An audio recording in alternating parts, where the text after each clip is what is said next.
What is going on, everybody? Welcome to Lineman Life Live. We are your linemen, Uche, Nwaneri, and Justin Blaylock. It is Monday, and I guess technically the Week 15 NFL matchups have not completely ended because we have, at this very moment, the Raiders and the Browns playing a COVID match. So, while maybe it's not completely done, we're still going to go through the scores from yesterday's matchups. Big games, obviously, that went down. But we hope everybody's having a wonderful Monday. Merry Christmas, Happy Holidays, Happy Hanukkah, Happy Kwanzaa, whatever you want to call I know there's plenty of holidays going on out there during this December season, the season, the holiday season. So just wanting to give everybody a shout out. Hope everybody's doing well. Now, as you can see, one of our stories is right behind us here with the background. You see, we'll talk about that coming up here soon. But I would be remiss if I did not go on to talk about the saga that just doesn't seem to find a way to end. Urban Meyer, once again, got his ass back in the headlines, even after he's been fired as the Jaguars coach.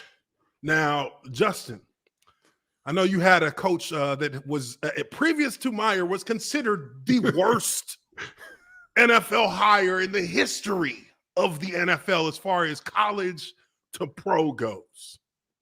Yes. But I would be, you know a little bit of something about how a coach who's too full of himself can ultimately lead to the demise of a team's chances throughout the season. And what was the biggest, I want to hear from you, what was the biggest headline that Petrino had as the Falcons head coach? Now, I've heard the rumors. I don't know exactly what he was doing, but I know you have a little bit more that you can give us in regards to the story itself. And I know it's a crazy story, but as a player, you'll have a little bit of an inside track. So tell me a little bit about Petrino and what he did in Atlanta, so we can at least have something to gauge the ridiculousness of when it comes to Urban Meyer. Yeah, I think Urban kind of takes the cake here because even though we were not successful at all in our stint, I believe he made it like 13 weeks, something like that. Maybe amassed a 2-11 record somewhere thereabouts, maybe even 1-12. I'm not sure. It was really fucking bad. Those are repressed memories. Yeah, I tried my best. Did a lot of therapy to get that shit out of there. We going through quarterbacks like a revolving door. I think we had 3 or 4 that year with no injuries. Just let's try this guy. Let's try this guy. The good thing is there were no like amateur hour, all this extra bullshit that Urban's doing. It was just bad performance, talking to people crazy, and then obviously the icing on the cake is we pull up on a Wednesday after yet another loss, and on everybody's stool we get some Falcons letterhead. I'd like to thank you guys for the amazing opportunity, yada, yada, yada. Unfortunately, I have taken a job with the Arkansas Razorbacks. He didn't even go to like a premier program. He just said, I'm out. I'm gone. I'm going to go coach Louisiana Cultural College. And if memory serves, I think he had the nerve to put Pig Suey on this motherfucker. Wow. Like he signed it off. Pig Suey. Wow. He actually signed with the Arkansas fucking motto. Their football we're going to be motto. excited. Like we're going to be like Arkansas fans now. I already hate them best motherfuckers. Best of luck, coach. Oh, yeah. I already got a rivalry with them from the Big 8 days or the old Southwest Conference Mhm. Texas rivalry. Swag. I already hate them Swag. motherfuckers. Yeah, before the real swag, So the reason why I kind of wanted to hear a little bit about that ending was because at that point it was over. Oh The yeah. nightmare had ended. Oh, we were Now, jumping through the fucking roof. There was no players are high-fiving in the locker room. Hey man, look, don't get it twisted. I know for a fact them Jags players were they probably put some music on the speakers after that cat got fired. Hell yes. They probably put that Future song on there. Bitch, don't get too comfortable. Better not get too comfortable. Better not get too comfortable, bitch. Like they were probably hyped, I'm sure. Oh, fuck yeah. A lot of things you're talking about. Go ahead. We even won games after that. I think we might have won. Well, I mean, out of like the last 3 or 4 weeks, I think we might have won at least one more. I think we won 2. Yeah. So I say that to kind of get at the point that when you have like that kind of environment and the players and then that coach is gone, the relief that the players feel, it's almost immediately felt throughout the building. Now with Jacksonville in their situation, a little bit different. While there was relief, I mean, there was he left the franchise in such disarray. I mean, it was scorched earth when he left. Like it was in the midst of like all kinds of controversy that centered directly around him. Now, we're going to watch a video here, and I'm going to pull it up. We're going to watch a video. We're going to go through this video. We're going to break it. We're just going to kind of talk about some of the points here because this is information that's kind of just coming out now. And it comes from Rich Eisen. From Rich Eisen, who has spoke with Ian Rappaport. Now I believe it's Ian Rappaport. Now there is Rich Eisen is obviously highly respected media figure when it comes to the NFL, and he has a number of things that I believe deserve to kind of we kind of deserve to talk about them a little bit here because it really does kind of get to the point of why this kind of circles back to why Urban Meyer is such a utter and complete failure. And in my opinion, and in a lot of people's opinion, he may be the worst college to NFL hire in the history of football. And Rich Eisen does not mince or hold back. So we're going to start the video at the 55-second mark, and then I'll do some pauses as we go. Hopefully, they don't fuck around and copyright strike for this, but we'll see. I mean, this is commentary, so they can't really like hold me back for that. So let's take a listen here. Rich Eisen and his assessment of this entire saga, even in the post-mortem, as we see Urban Meyer begin to give excuses, which again, it's just complete contradiction of everything that he claimed to stand for as a coach before he got to the pro level. Let's take a listen. The only thing that makes complete sense is that Urban Meyer is once again one of the worst flops in the history of NFL coaches of all time. And it just keeps coming out, and it just keeps coming out. And I know he's heartbroken and devastated, as he told Ian Rappaport, my colleague, who said, I guess he spoke to him when he was on a beach. Like, I'm here on the beach, Was he on his boat? I don't know if he's like Gordon Gekko and they're like, hey, this is your wake-up call, Ian. Wow. Okay, first and fucking foremost. You took it awfully hard. He's on a beach? What? He's already out the country or something? Like, where is he? Oh, Lord. He's on a beach talking about, I'm heartbroken, bro. I wanted it to work so bad. No, I said a fucking mimosa. Jesus. Ian, what's up? Where's my umbrella? Where's the umbrella in this mimosa? Get me an extra towel. No. I mean, remember, and some people will remember that there was another interview he did where he was on his boat. Oh, yes. And he was trying to like make it look like he was somewhere else. He was on his boat. Yeah, he was on his boat. I'll try and pull it up. He was on his boat. This guy, he tries to obfuscate the fact that, he doesn't realize that you can see off of a reflection behind him, the front, in front of him. Yeah. And his buddy walks in with a bong while they're on the boat with no shirt on. Clearly, they've been partying. They were in the midst of partying. And he's having an interview with I don't even know he's on live TV. And he's talking about all these principles of football and this and that and this and that. And as soon as he gets done talking, I don't know, maybe he didn't realize that he was on video. He's like, no. And his buddy, you can see the reflection. His buddy's holding the bong like, huh? And then you just hear, so you hear it. Let me see if I can find that. That shit was the funniest shit ever. That's a real here it is. Boom. First thing up. This thing got 3.1 million views. So just to kind of give you guys a little context here, I'm gonna go from this one and we're gonna listen. We're gonna take a look at this other one, and then we'll get right back to it. Let's see. Boom. All right. So this.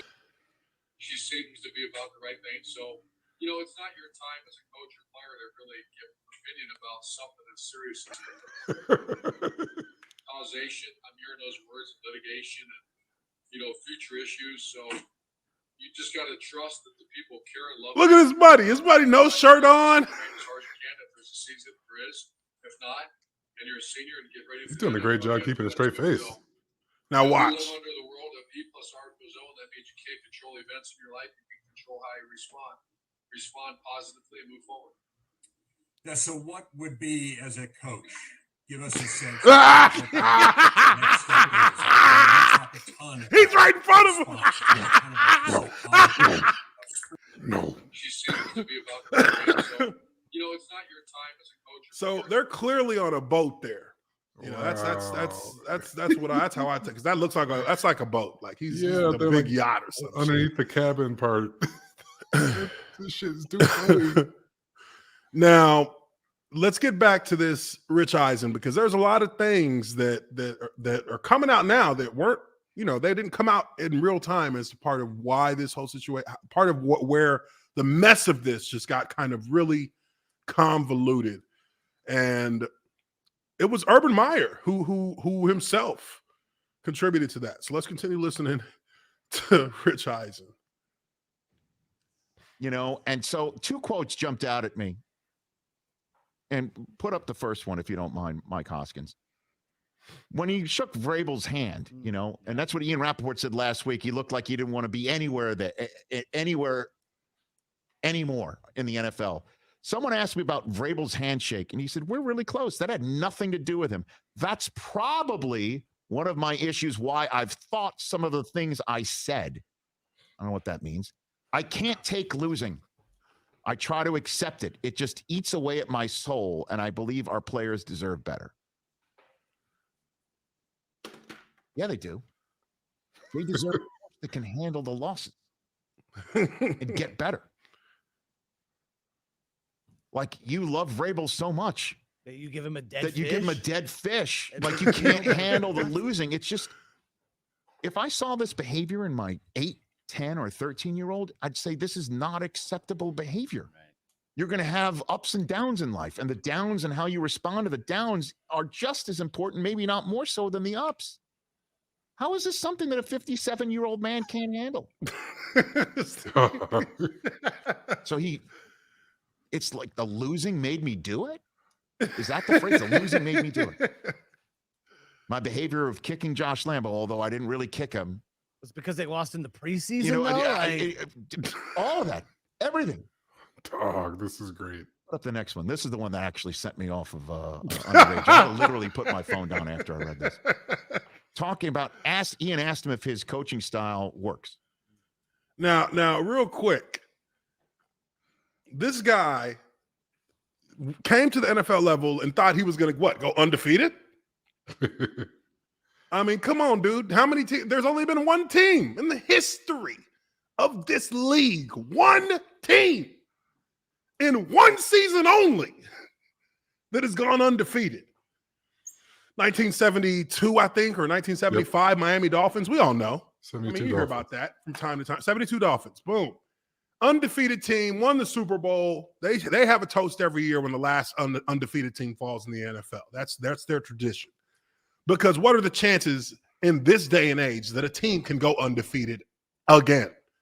It's not. It's it's probably like worse odds than winning, a $400 million Powerball. Like, Right.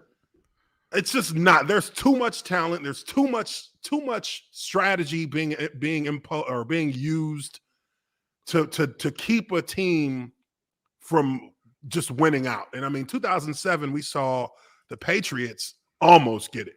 Right. And the last step. I mean, they had a combination of Tom Brady and Randy Moss that was probably even more unstoppable at that point than Randy Moss in his prime with Randall Cunningham. I mean, it was unbelievable. And they still lost one game, the last one. Now, in their defense, they were going for 20-0, where that Dolphins team was only 17-0 because they were playing 14 games back then. Yes. So Super Bowl made it 17-0, I believe, where the Dolphins or the Patriots rattled off 19. They were 19. Ultimately 19-0 before they took that loss in the Super Bowl to the Giants. Now, I mean, at the end of the day, it's still the season. So that's how they measured it. But the Patriots, that was like 18-0. Yeah. I see somebody just put down 18-0. 18-0. That because it ended up being 18-1. Which is, I mean, come on, dude. That is about as perfect as you could get in the NFL today. Like that even one game, I mean, come on, man. Can you imagine a team ever being able to pull that off again, going 18-1? No, I can't see that happening. There's too much talent. There's too many variables that can change the landscape of any game. I mean, come on, we just saw the Bucs score we're no playing points. We're playing games with 20 people off the fucking roster. Tonight's game, I don't know if it's really 20, but the coaches and players, it might be that high. I mean, there's always going to be injuries, and now with COVID, you never know who's going to be playing for you. You never know. And I mean, right now, dude, I mean, the NFL is going through a fucking brush fire of COVID. I mean, vaccinated, unvaccinated, it don't matter. Everybody's catching it. Yeah. And that probably has something to do with the fact that it's the holiday times and families are coming in from different parts of the country to visit these players and their families. And there's all kinds of interactions going on. Boom. That, I mean, to me, that's logical. That's probably what's going on. So now the NFL has to adjust because you've got I think they had 75 guys. It was in the NFL? Extremely high. And other sports are feeling it too. Yeah. Over a quarter of hockey is shut down. A quarter of the teams are shut down right now. Yeah. Not even attempting to play games. And honestly, dude, it's I mean, I don't want to put this out in the universe, but the shit is about to fire back up, it seems like. Right? For the whole country, for the whole world, it's about to fire back up. Things are getting a little bit heated with this new variant, but that's neither here nor there for what we're talking about. So right now, with Urban Meyer, the situation for me, again, it just comes down to what did this guy expect? How could you possibly not be prepared for a situation like this? How could you? It doesn't matter, bro. You think you love winning more than any other person who's been in the NFL? Like, come on, dude. Like, we don't. Bill Belichick or Mike Tomlin. You know what I mean? You think you want to win more than Tom Brady wants to win? We saw what he did. Like, he does it in public, in open view when he don't win. He started just breaking shit over his knees, like, throwing shit off. Like, come on, dude. You think you want to win more than that guy? I don't think you do. So it eats away at your soul so that you just completely go, hermit crab and don't want to deal with people, don't want to shake hands, nothing. I mean, to me, that's ridiculous. It's ridiculous because you're delusional in that you coached on a level where you had a distinct advantage over every other school in your conference. You were at the Ohio State University, Florida Gators. Come on, dude. These were teams that were literally in the top 5 of recruiting before you even got there. Yep. You know what I mean? Like, these are teams that are traditionally powerhouses. I mean, you didn't actually add anything. And if you look at some of these Ohio State players, when he got fired from Jacksonville, there were some NFL players who were coached by him in Ohio State who were tweeting. They were tweeting, yeah, looks like karma's come back around. Oh, wow. I know I saw one player say that, and I was like, oh, that means that this is like he wasn't liked at Ohio State either. I mean, And you can say what you want about championships. You think that those Ohio State teams could have won those championships without him? Yes. clearly, yes. Yes. Yes. A lot of people Yes, could have won absolutely. with those squads. That Florida team, you think they could have won it without him? Yes. You know what I mean? So it's like, come on, dude. That's an excuse, and that's what that's what a pussy is gonna say, because he doesn't want to accept what the truth of the matter is that you're just not a good coach, and on top of that, you might not be a good person either. Yeah, you sound like a bad dude. You sound like a bad person, but let's keep going here, because this is obviously where the meat of what I wanted to kind of get into with Urban Meyer and his situation in the NFL. He wrote, I think college has changed quite a bit too. Just society has changed. Yeah. You think how hard you pushed. I believe there's greatness in everybody, and it's the coach's job to find that greatness however you do that. Positive encouragement. Pushing them to be greater, making them work harder, identifying flaws and trying to fix them. I think everything is so fragile right now, and that includes coaching staffs. When I got into coaching, coaches weren't making this kind of money, and they didn't have agents. Everything is so fragile where it used to be team, team, team. I remember talking about it in a staff meeting 3 days ago. I got into this profession because I had the greatest high school coach, and it was all about team, all about the huddle. What does that mean? What does any of that mean? What does any of that mean? Like, is he so disassociated with his own behavior that he will say this sort of stuff and not think that anything that people have said about him in the NFL and that's going to keep coming out won't come out and is not attributed to him? It's society's fault. He's the same guy. He's the same guy. It's all of us that have just gotten softer or weaker or can't handle getting kicked or can't handle being called a loser or can't handle all of this behavior. Or coaches Look, making money, players making more money. What does that even mean? They have agents now, meaning you can't bully them? Is that what that means? Like an agent is going to like Or that only your behavior can't be what it is because they have an advocate that has a contract and also the ability to get them out because of your behavior, that they have an agent. So therefore they're not going to stick around to take your garbage. Is that what it means? Or they've got more money, so they're not going to stick around to take your garbage. That's caused the problem, not his behavior, not the fact that he hasn't adapted with the changing times. It's the fact that the chimes have not adapted to him. And I think that's a hell of a point. I think that's a hell of a point, because you know one thing that this somewhat like crosses just sports. I think it's kind of something you can bring into just society in general. Like, times change, and the only way for you to be able to stay at the front of the curve is to adapt to those changes as they come, because things aren't going to stay the same. You can never go back to the good old days. That's not going to happen. That's just not how the world works. We all remember when we were kids and didn't have no responsibilities and how good it felt to be completely ignorant of what bills were. Right. You know what I mean?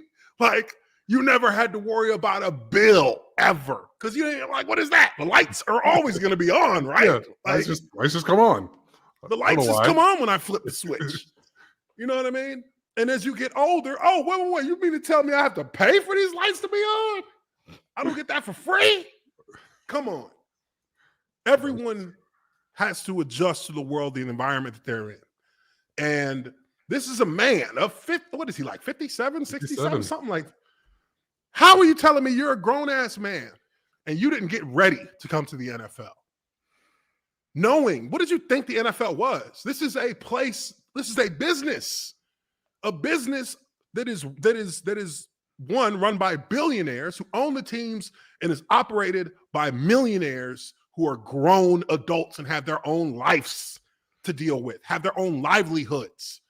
You know what I mean? Like, you have to, this is what feeds their families. Right. And it's all relative. Yes, they're making millions, but they're also very fucking good at what they do. Yeah. He's saying this And shit as if he's not getting paid.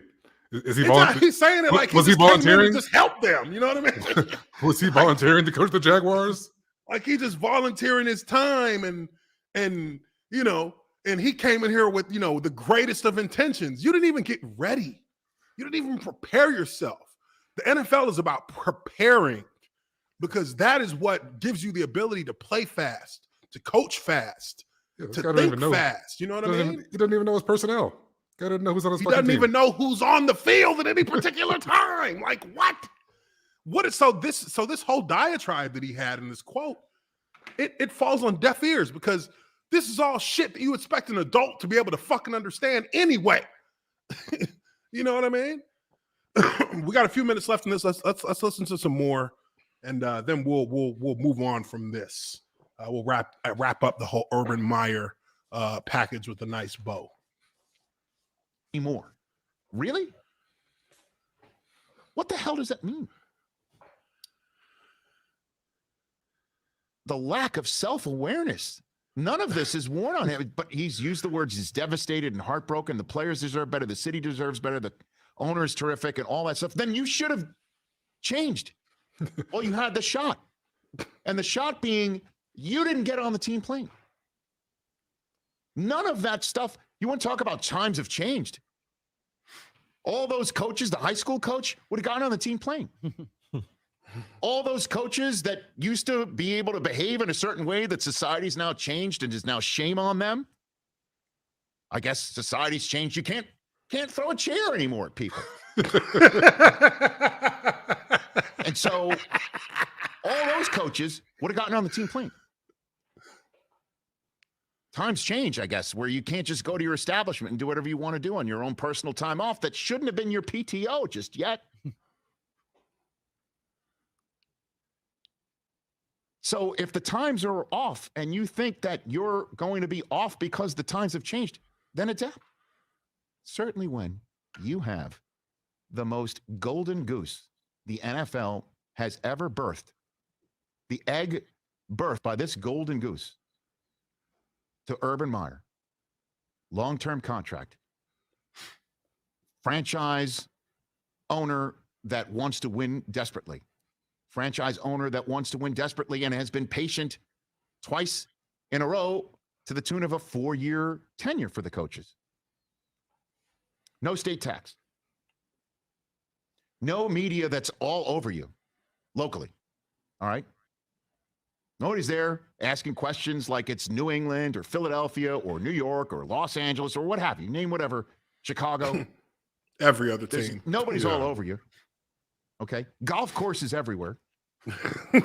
Greatest, potentially, prospect at the position since Andrew Luck, or maybe more. Consensus, first overall pick. Generationally talented kid. Head screwed on right.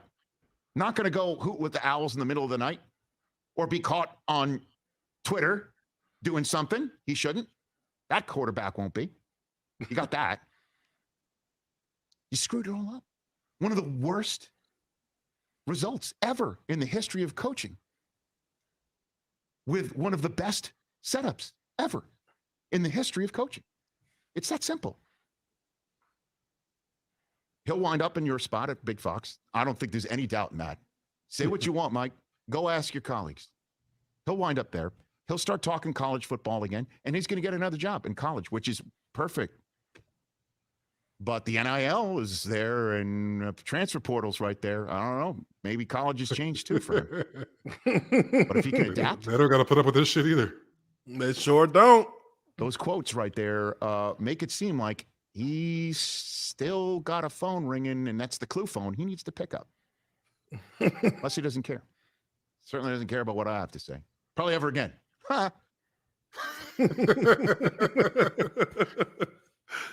You know, it's crazy. And then you know, look, I like Rich Eisen because he gives a very clear perspective, and he does. And when he talks, I understand that he gets it with this level of sports. It's not the same as the college level. You can never compare them in that regard. But the college level is taking a small step even closer to that level. Yep. In how players are treated and how football programs are structured. You know, they're not necessarily doing the things that Urban Meyer has been allowed to get away with. They're not necessarily doing all that at some colleges anymore. And with the NIL, like you said, that changes the game. With the transfer portal, that changes the game. Now people can be, and players can be much more vocal about what the fuck they want in the school. Right. And the school can't ignore it because you don't want your top players. I believe, if I'm not mistaken, who was it? I just saw this headline. I just saw this headline earlier today. I think there's one school, I think in the last few years, that's had 27 players transfer out of it. I think it might have been Alabama. I'm not sure, though. Don't quote me on that. But the transfer portal is a quasi-free agency at this point. It's allowing players to kind of control their destiny. You don't got to get stuck behind a coach or behind players because of a coach's favoritism. You don't have to get stuck behind that. So, you know, honestly, I just feel like, you know, Urban Meyer is he's a relic. He's a relic, and I just never believed in his true football, his true his character, that his image that he projected. I never believed in it. I never did, because I've seen that kind of projection from a coach before, and it's usually somebody who doesn't really know what they want you to think they know. Mm-hmm. And they try to play it off. He's been trying to play it off. It's been working because in that environment in college, you could do that and nobody would question you because you got wins and you're winning. Yep. And you got titles. They're not going to question you, but you always find out the true nature of an individual, especially at this level in the NFL. You will be exposed through fire because you will be put through tests that you cannot talk around. You'll be put through tests that you must produce results in order to be respected. And whether it be player, whether it be coaches, you earn your stripes or you don't get respect. Period. That's it. That's how it's always been. Yep. And it's the ultimate proving ground. Yeah, if they're 11-2, you never hear a word of any of this. We never hear a word because at the end of the day, hey, he got them boys out there winning. That's what they want. So, hey, he may be doing some bullshit, but there ain't nobody trying to hear that unless the bullshit is causing the team to not even be effective and be able to win. And, you know, look, the Jags may not win another game the rest of the season. There's a few games left. They may not win another game. That doesn't mean that it wasn't Urban Meyer who was the biggest problem there. Doesn't mean that. It means nothing. Nothing from this point forward from him being fired. It means nothing. I mean, all of it. Wins or losses means nothing. It's thrown away, wasted season. Wasted season. Completely washed. Trevor Lawrence got no progress, so he might as well be a rookie again next year. I mean, and essentially he will be because he didn't get anything out of this season. And the goal will be making the right hire. I mean, and my God, this is it, Shad Khan. You got to hire the right motherfucker. I'm sorry. You've got to. Or this shit is done. You might as well sell these motherfuckers, or you're definitely going to have to move them the hell out of Jacksonville. And that would be a travesty. The biggest firm to vet this will be every name out there. A bigger collapse than fucking Enron back in the 90s. You know what I mean? This will be a collapse of epic, unbelievable proportions. Yeah, they really have to get this one right. They have to get it right. I mean, and what does getting it right mean? I mean, getting it right means like 6 wins at least. yeah. At least 6 wins. That means getting it right. That's getting it right to me because still, what are you going to set the bar at? You can't set it very high because you still have to turn the roster. The roster is going to have to be turned over. That's going to take You're probably going to keep about 10 guys. 10 guys may survive the next 3 years in Jacksonville. Yeah. One of them, is going to be Trevor Lawrence, maybe James Robinson. He's going to have a choice at the end of next season to decide what his future is going to be. And maybe a guy like DJ Chark may make it out of this. But I would say at most there's going to be 10 guys who can survive what's going to happen over the next few years. Because look, I done been through it.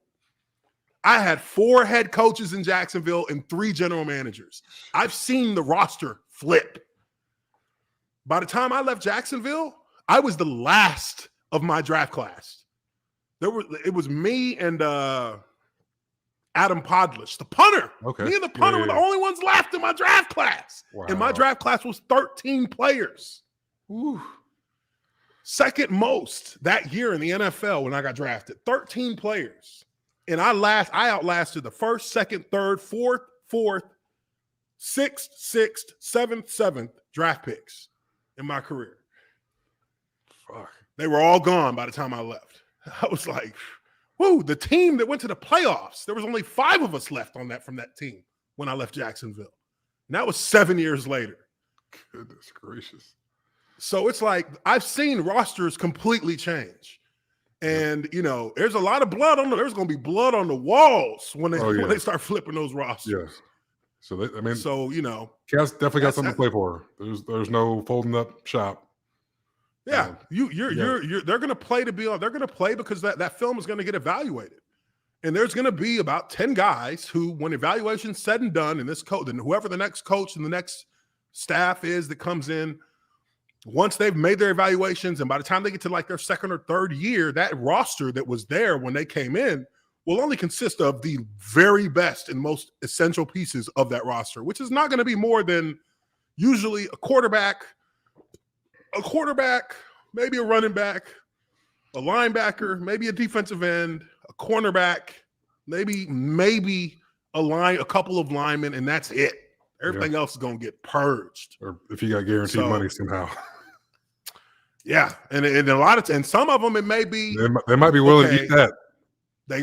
That's too much money to try and cut because that's going to cost a lot, or it's going to be a guy who has been just a solid vet, who they know that if he may not be the same from a talent position at this point, but he's still consistent enough and it has those leadership traits that you got to keep him around to try and groom the guys you're bringing in. Yeah, we need some kind of continuity around here. Yeah, you need it. You need, especially with your line, because you can't build like an offensive and a defensive line with just a bunch of young guys because they have nothing to learn from. There's no reference point for them. You got to have a reference point for the linemen. So that's what it is there. Now we got a couple super chats to go through here. Let's see. We got Mexican Iron Man for $9.99 from day one. Brother Uche called this eventual failure out long before anyone saw it coming. All hail the observant linemen. Well, thank you very much, Mexican Iron Man. You just know when you feel it. When I saw that hire, I was like, really? Is this what we're going to try? Have we not seen this experiment fail?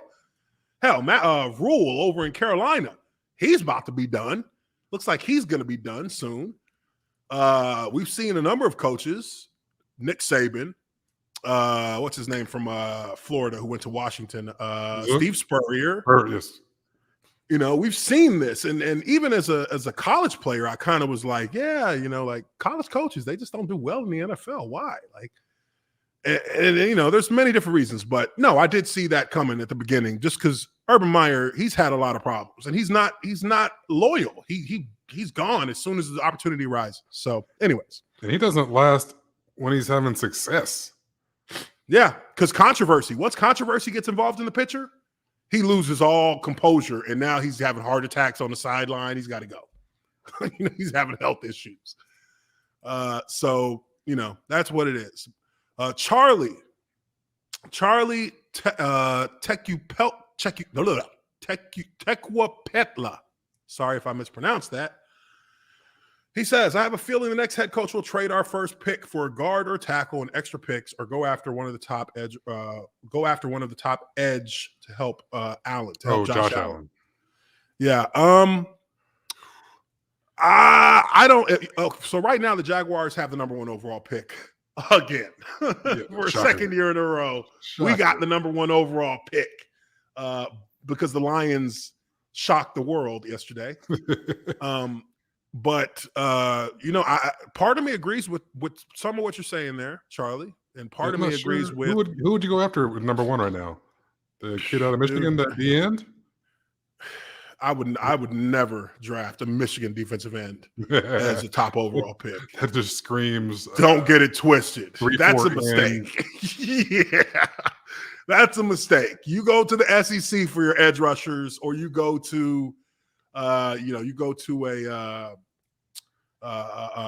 you don't go to the Midwest for your defensive line. You go to the East Coast, to the South for your defensive line. You go to the Midwest for your offensive line. Right. That's where you get your offensive line. They're in places like, for you, Texas, that had, big brawlers, big physical athletic linemen. You don't get a defensive end out of especially Michigan. Michigan has been proven that they are slow as dirt. Everywhere on the field, they're slow as dirt. Don't get it twisted. Watch when they play there in these playoffs. You're going to see a big speed difference between the Michigan and whoever they're playing. Because that's Georgia, right? You're going to see an immediate speed difference.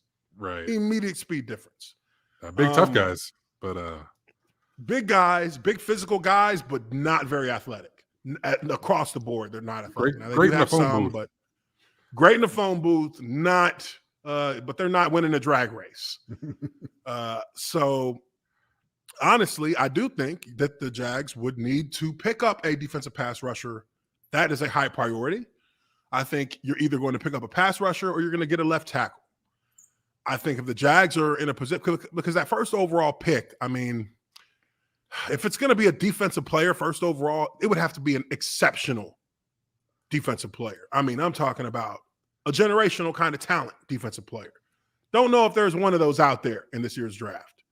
So I would say worst case scenario, not even worst case. I would say my initial thought process, if I'm the Jaguars, is let's see how many picks we can get for this first overall pick. Yeah. Drop down, because if I can add 4 more picks to this draft, then I would rather do that than take a first overall pick. So I'm gonna put this first overall pick up for auction, and whoever wants it, you got to give me at least 4 picks in this draft. I don't want them for next year. I want them right now, because we're gonna be picking either move back like 5 picks to the 5th pick or something like that.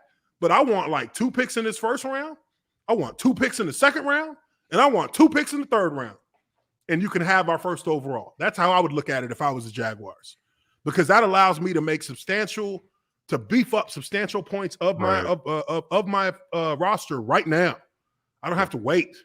Yeah, you need to turn over. Get guys out there. A lot of positions need addressing, and frankly, one player is not the answer for nothing. I mean, shit, look at last year. One transcendent talent, otherworldly talent, and has still not even made a damn dent. And that's at the most important, impactful position on the field. Absolutely. So now you're going to be picking a lesser position, even if the guy's as talented as Trevor is. Still going to have a learning curve going into their first year. This first year is damn near, you're expecting to see progress. Now, if you get lucky and these guys are just performing like a Justin Herbert in their first year, where you're just seeing all kinds of greatness coming out of them, then, you've hit it in the best case. You've hit best case scenario for the rookie side of that. Mm-hmm. But if I'm the Jaguars, I want to add as many high quality picks early in the draft as possible. So I'm going to give up that first overall pick. On top of that, before you even get to the draft, free agency is an issue. I'm going to have to pay 1.5 to get a player to come to Jacksonville at this point. So I'm going to be targeting. I'm going to be pulling in New England. I'm going to be aiming to spend like close to 150, 200 million in the first 48 hours. Yeah, because it's necessary. The cap jumps $40 million this year. It's like 208 or something like that. Yeah, and they've got one of the lowest. They've got one of the lowest salaries budgets in the NFL. They're not paying a lot of money out. They've got a lot of money to spend. I would spend every dime. I would spend like the New Orleans Saints were looking just a year ago where they didn't even have no money. They were like, bro, we got to cut motherfuckers or we're going to end up paying. We're going to get fined by the NFL. I think New Orleans is like 50 over right now. They over. Yeah, they're crazy over. I would be spending money to be over to get as many cats here with experience to help these young guys and to get us to a point where we're competing for a playoff spot in year one. And, that's a 50-50 thing, but I want to be closer to that than just going through the first year of the rebuild. I'm trying to cut that rebuild in half. Right. So maybe a 2-year rebuild. What we got? Raiders just kicked a game walk-off game winner to beat the Browns. Hold on now. Let me go to it. So the Browns just lost. So both are Raiders and Browns are now 7-7. Ooh. And that was in that game was in Cleveland. Yeah. That hurt. That hurt real bad. I tell you what, I hated playing in Cleveland. I hated it. We played there last game of the season to get into the playoffs. It was like -3, felt like -13. And it was like, if Jaguars win, they're in. Boy, after that first play of the game, I was like, no, y'all got it. I'm just trying to get out. I'm just trying to get the fuck out this cold. We ended up losing by 2 points, but we weren't that upset. We were like, shit, it's cold, nigga. Fuck this. Let's get out. Let's get out of here. Right. Okay. So that puts them both one game behind the Ravens for the first. So the Ravens are ahead AFC North, right? No. Ravens are first out on the bubble or whatever. AFC North is now Cincinnati.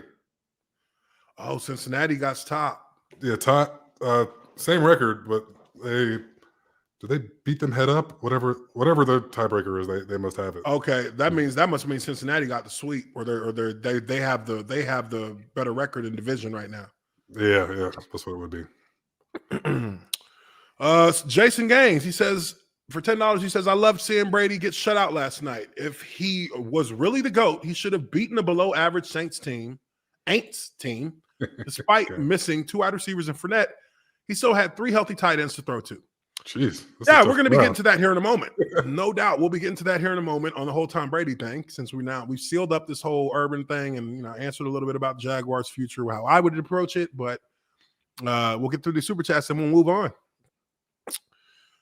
Miguel Villasenor says nowhere to go but up for the Jags, Uche. Hi, Justin. Hey, how's it going, man? I'll tell you what. Nowhere to go but up. But, I mean, as we have seen, you can still find a way to dig downward if you try hard enough. Yeah, I suppose you could be the first 0-17 team. You know what I mean? It could be worse. Even though it it's not, Urban Meyer being fired has stopped the flow of blood. So now the Jags can regroup, just finish the season, regroup, and get your head on straight to move forward. But again, it comes down to that head coaching hire. The next head coach, it has to be the right pick. And obviously, I think now Shad Khan has been traumatized enough into knowing that he can't go to college to get no more coaches. He can't do that. All right. Justin Gaines, another $10 super chat. He says, I also enjoyed Brady throwing a temper tantrum and throwing the Surface tablet. He's a sore loser. When he loses at the Greg, you're MIA tonight, and nobody cares about Chip Kelly. D-Day Cobra is also MIA. Yeah, of course. None of them. And D-Day Cobra is one of my buddies with the Geeks. We're part of the Geeks and Gamers group. He's a huge Tom Brady fan. He's a fan of whatever team Tom Brady's on. He don't even care. He's whoever Tom a fan of Tom Brady. Yeah, well, Tom Brady looked like shit last night. Oof. Tom Brady without a stellar lineup around him, as we segue into the Bucs situation. Tom Brady without a stellar lineup around him showed us that can't score no points. We don't mean that figuratively. Literally 0 points. Literally 0 points. the Saints definitely came to play, and the Saints, that's the sweep. They got the sweep on the Bucs for the season, and the Saints seem to be the only team since he's been in Tampa. They've been the only team that's been able to kind of curtail the success that Tom Brady was having there. So definitely is something that they have kind of locked in about. They've locked in with it. We'll take a look here at some of that stuff as we get into the scores. Got one more super chat here from Charlie. He says, by the way, you pronounce my last name correctly last. Okay. If I hey, awesome. It was by accident. Yeah. No, but I appreciate you, Charlie. Most def. So let's take a look at these scores. And I think that's kind of a good spot to start with those Bucs up against the Saints. The Saints shut them out. I think this is the first time since 2006 that a Tom Brady-led team has been shut out in a game. Oh, wow. So that is something that is definitely not heard of as we go down here to pull up the game. And let me try to keep it from showing highlights because I don't want that. I don't want that. I don't want that down. Stop it. Oh, fuck. Oh, God. Here we go. Okay. Couldn't help themselves. I mean, it's like you just can't stop them. But 9-0 final. Tom Brady, where the player stats at? Tom Brady lost to Taysom Hill in the one-on-one matchups at quarterback. I mean, who also played poorly? Let's not. Yes, let's not make a mistake in here. Lighting the world on fire. No touchdown scored in this game. No touchdown. There was not a touchdown scored in this game. There was not even there was nothing. There was nothing going on in this game that was worth any value. Yeah, the Bucs didn't even get into the fucking red zone this game. I mean, I think that this is kind of an indictment on the fact that Tom Brady was very, very smart in how he chose the team he would go to after New England. He went to the most loaded team you could find in a division where the opportunity for that team would be extraordinary given they were able to have a quarterback that could perform. Yeah. We've been looking at a Jameis Winston run Tampa Bay team for years prior to this, and you see the talent that they had. Their defense was steadily getting better. Their offense was high-powered. Bruce Arians came in as the head coach. Very complicated offenses that he runs, which was a big reason why Jameis Winston was not very successful. When you had a season where he goes 30 for 30 touchdowns, 30 picks, 5,000 yards passing, but it's like, Jesus. I mean, I've watched the videos that have broken down those interceptions. It was about, he was responsible for about 15, 16 of them, a little bit over half of them, where, it was a bad throw. The other ones, there was clear miscommunications on what routes were supposed to be run against what coverages because Bruce Arians' offense at that time was known for being very, very tough on quarterbacks, having to read and there being so many option routes on the field. That's a difficult thing to be on the same page with everybody all the time. And that was something that was evident in his play. Now, Jameis Winston is a good, that from what I've heard, his study habits as a player are remarkable. He does study the game. Like he has a deep understanding of the game, but it just wasn't clicking for him with Bruce Arians. Enter Tom Brady. Tom Brady comes into this situation. Tom Brady's not running Bruce Arians' offense. Tom Brady is running his offense from New England. He's running the Tom Brady offense, and that is a fact. He is not running Bruce Arians' offense. Not in the way that it was being run with Jameis Winston at all, because that shit is you cannot master that. That's ridiculous. And Tom Brady is too far in the game to change his ways now. Shit. I see this, but we're just not going to do it. Yeah, so that option route stuff, yeah, fuck that. That's what he said. That's exactly what he said to him. If I'm coming here, we're not running this shit. It says explicitly in my contract I have veto power.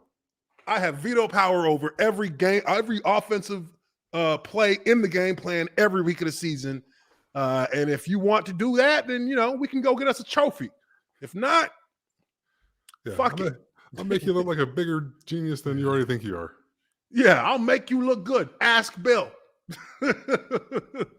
Now, the crazy thing about it, and you might know this, Justin, is that in New England, they only ran turn protection. They never ran slide protection, which I find that to be genius. Because turn protection is the easiest protection for an offensive. We're like, nigga, I just got this gap. That's it. Why didn't we think of this earlier? Yeah. Why didn't we think of this before? And coaches are scared to run turn protection all the time. Offensive coordinators, because they want to be all fancy with all this different stuff they do. But if you pay attention to Tom Brady when he was with New England and when he's, here in Tampa, a lot of the routes he throws are out routes, slants, and digs. Like, that's it. And then he has the streak route every now and again that he tries to get, Mike Evans with. But he's only throwing like 3 or 4 different routes, like all game long. It's a check down, an out route, a slant, a 7, or a dig. That's it. Yeah, for the most part, pretty quick stuff. They always make a big deal of the quick release, quick reads. That's for a reason. Yeah, you can sit back on that third step. As soon as that third step hits, the ball is coming out. That usually negates a pass rush. Mm-hmm. Absolutely, it does. It does. That's the problem with playing against Tom Brady, is that if you blitz him, the ball's coming out because he's got that slant going right behind the blitz, or he's got a quick out, or he's got a check down. If you play in zone, he's gonna fucking shred you because you're not going to be able to get to him on the pass rush because he's running turn protection. So you can't get to him because nobody's really in a one-on-one protection situation. They're all protecting gaps. So whatever gap that defensive player is trying to get to on his rush, the tackle can just play strong to keep him outside, to keep him in that gap. If he tries to go inside and make a move to the inside, well, the guard is right behind him and will crush you. And he'll just sit on it with the guard. So there's really no, you don't get a one-on-one unless you're just rushing outside, and they keep you wide, so you're not really effective. That's why you always see Tom Brady just stepping up under ends that are rushing wide. So it's and here we got Geezer says 18.4 QBR versus the Saints, 44.4 QBR versus the Colts, 62.4 versus the Eagles, 62.0 versus the Pats. Yeah, he's had, you see the big difference in Brady's QBR from every other team and then the Saints. I mean, that's a big drop off. 18 from 44 to 18. And the Saints played a good game. Jordan, what's his name? Defensive end. Cameron Jordan got 100 sacks on his career. So congrats to him on that. Shout out to him. And they shut out. I mean, I can't say that I would have thought that this would have ever been something I'd be saying, but they shut out Tampa Bay, a Tom Brady team, which again, that hasn't happened for what? The last 15 years? 16 years, something like that. So that's crazy in and of itself. So anyways, let's keep going through these scores here. We started with that one just to get on. Oh, whoa. While I'm talking about that, let's not forget. Let's not forget old Tom and his old temper, the Tom Brady temper. Because, of course, as you see in the background, Tom Brady does not like these Microsoft services. He doesn't seem to really like these things. And if you're looking, then you probably know. He slams the shit out of this Surface. I mean, it's a pretty expensive tablet, pretty expensive tablet. He don't really care too much for it. I mean, Jesus, there goes the screw. I mean, he already broke it though. He already broke it. Yeah, it's already fucked up at this point. It looked like he tried to bend it in half. It didn't work, so he just chucked it. He just chucked it. He said, man, fuck this. I mean, look, they're over there like, damn. I mean, I hope that, if any other player did that, they're getting fined. Like, look at the one sitting next to Gabbard. Look at Gabbard. You see Gabbard, who was my teammate in Jacksonville. He's like, I don't even see anything happening. I don't even he just moved his head just a little bit. Moves his head just a little bit. Yeah, don't hit me with it. Yeah. I might have acted like it hit me. Oh, my eye. Yeah. Oh, Jesus. It got me, Tom. Rolling on the ground. Start rolling on the ground. Now, also, and this is something that I found to be very, very weird because, again, I understand that Tom Brady is a competitive individual. But ain't this the shit that they said that they were keeping an eye on in the NFL this year? Clearly, losing eats away at his soul. Oh, it eats away at his soul so badly. Badly that this is considered taunting. Just staring at a sideline is considered taunting. But telling a coach, as you just threw an interception or fumbled the ball away, go fuck yourself. And they left out that he said, go fuck yourself. And if you're reading his lips, like I was on a higher definition version, he says, go fuck yourself, bitch. Hey. That's what he says to this coach right here. Damn. And that's not considered taunting? To their sideline. He jogged to their sideline. Wow. Taunting, not taunting. So let's not forget how the pecking order actually is in the NFL when it comes to the difference between how these referees treat these things. Because this changed the game. Yeah, I remember that. For the Bears. That changed the game. And while, of course, on this side, it's kind of the flip. They're getting crushed, so he just got mad and, decided he wanted to take his ball and go home. That is what that's where a difference is in the NFL that a lot of players will have a problem with that. And when you talk to them privately, even if they don't want to say it publicly, the NFL knows where its bread is buttered. Make no mistake about that. Yeah. I hear that. I also think that, maybe Tom Brady he has given the NFL, he has been a big reason for the NFL being so profitable.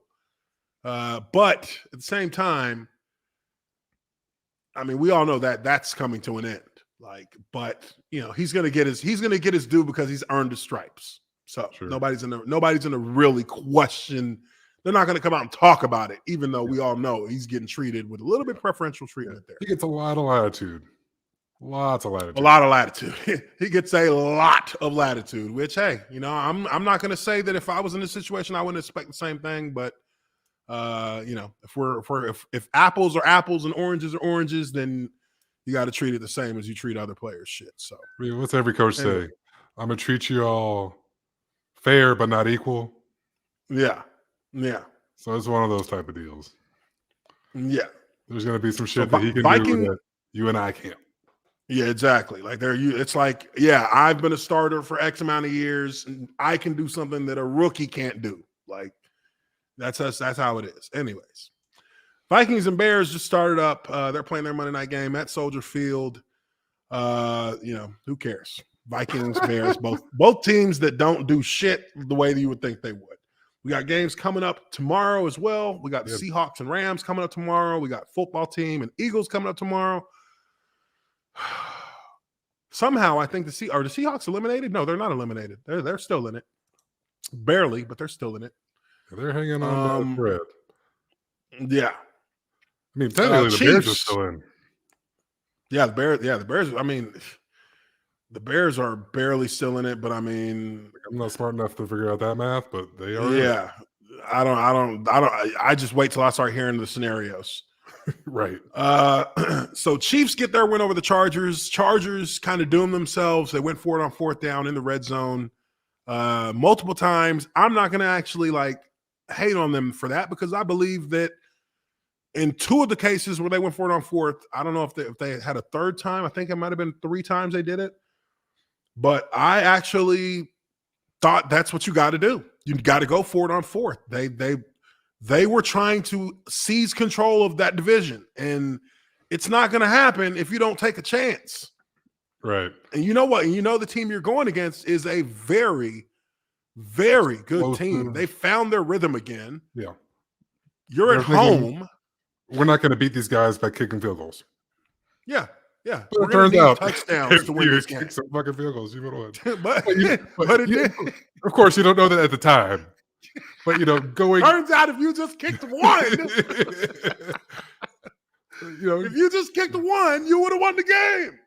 Traditionally, So, I mean, as you're in it, yes, that is good rationale. But, it just so happened that, that night it worked out where you only need one field goal. Yeah, it just happened to work out for them boys that they could have got it with one field goal. But like you said, you don't know that. You don't know that in the midst of it. I believe that this Chargers team is going to at some point be the class of the division with, it's going to be between them and Kansas City. I think that Justin Herbert is just that kind of talent in the same, regard that you look at Patrick Mahomes. These are guys that are generational talents for their franchise. They're guys who have an immense amount of talent and have leadership traits that galvanize their teammates. And you got to have that. I mean, look, the Chiefs were left for dead 5 weeks ago. They were left for dead. It was not looking good. Mahomes didn't look good. The defense was giving it up, and they've flipped that switch. And I think you attribute a lot of that to the leaders on the team. And Patrick Mahomes, obviously, his consistency, his steadiness, his energy on the offensive side. Then you got Andrew Mathey on the defensive side. His emotion, his passion for the game. Those things can get your team to refocus and realign itself. And they ended up getting the win in OT. But I think that this is going to be a good rivalry moving forward in the NFL. Absolutely, get a decade of this. Yeah, it would be lovely. Now this game, not the ending that I think many people expected, but I also said last Wednesday that this was a game the Colts could win because they're playing at home, and it's hard to beat them at home. They're a little bit different team at home. And they end up beating handily. They end up beating the Patriots 27-17. They are in direct competition now with the Titans to control the AFC South. Patriots are still in good shape. They're still in good shape. But, it's just, like I said, this season has been kind of that pattern. The team gets on fire. They win like 4 or 5 games straight. And then they take a L. And maybe with timing, this skid might hurt the Patriots enough to keep them out of the playoffs if it gets down to that. But you usually see a team win a lot and then lose a lot right after they get done winning a lot. So we'll see how that plays out. I'm not, I think that the Patriots, I hate that the Patriots are back to being good, but I also understand that, oh God, stop with I also understand that Bill Belichick, regardless of what anybody wants to say about last season, which had a lot of different caveats that actually caused that to be the case. Sure. Yeah. Bill Belichick is still a genius when it comes to setting a culture and keeping a culture for a team to get behind. And that's what they rally behind, because Mac Jones has been a good quarterback for them, but they haven't asked him to be a game winner. They've asked him to be a game manager. Their defense has been an opportunistic defense. Their running game has been one of the best in the league. They have, stuck to the fundamentals of football to win games. And that's what's carried them. Now in this game, the running game from the Colts, who, I'll be real with you. This is not what the Colts have ever been known for, running the ball.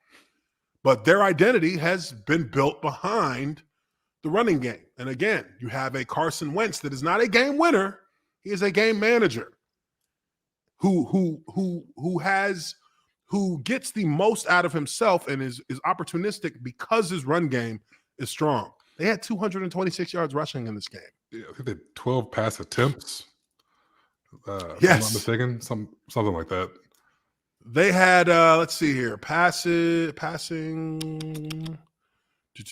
They had 49 passing yards, my guy. They weren't even trying to pass the ball. And they scored 27 points. Now, when you have a team that has confidence in their run game, that has a highly touted run game, you know that you can do any team you play against. That run game is what is going to dictate everything else. Mhm. And I mean, you don't even need it. And you know that you have such confidence in that run game that you don't even need to really focus on passing the ball until it's absolutely necessary. Like I said, we had Mojo on last Wednesday. We talked about that game against the Titans, and it was initially we were talking about two different games, but I was talking about a game that we played against Tennessee where we did not pass the ball, but like maybe 2 or 3 times in the first like quarter and a half. We literally just ran for like 9 yards a carry the entire first like quarter of the game. Like it was unbelievable. We didn't even call a pass play. But that's that is what at the end of the day, if you really want to find out how a team finds its success, it's when you just realize that the game is very simple. You run the ball well, then you can pass. You can pass well. If you don't run the ball well, then you become one-dimensional, and that's hard to win. It's hard to win when you're one-dimensional in the passing sense, because unless you've got high-powered passing offense, which every team can be good at passing, but I wouldn't say every team can live off the pass game solely. Right. When they know you got nothing else going on. Yeah, when they know you're going to pass the ball and that's all you're going to do, that is not an advantage. That's a problem.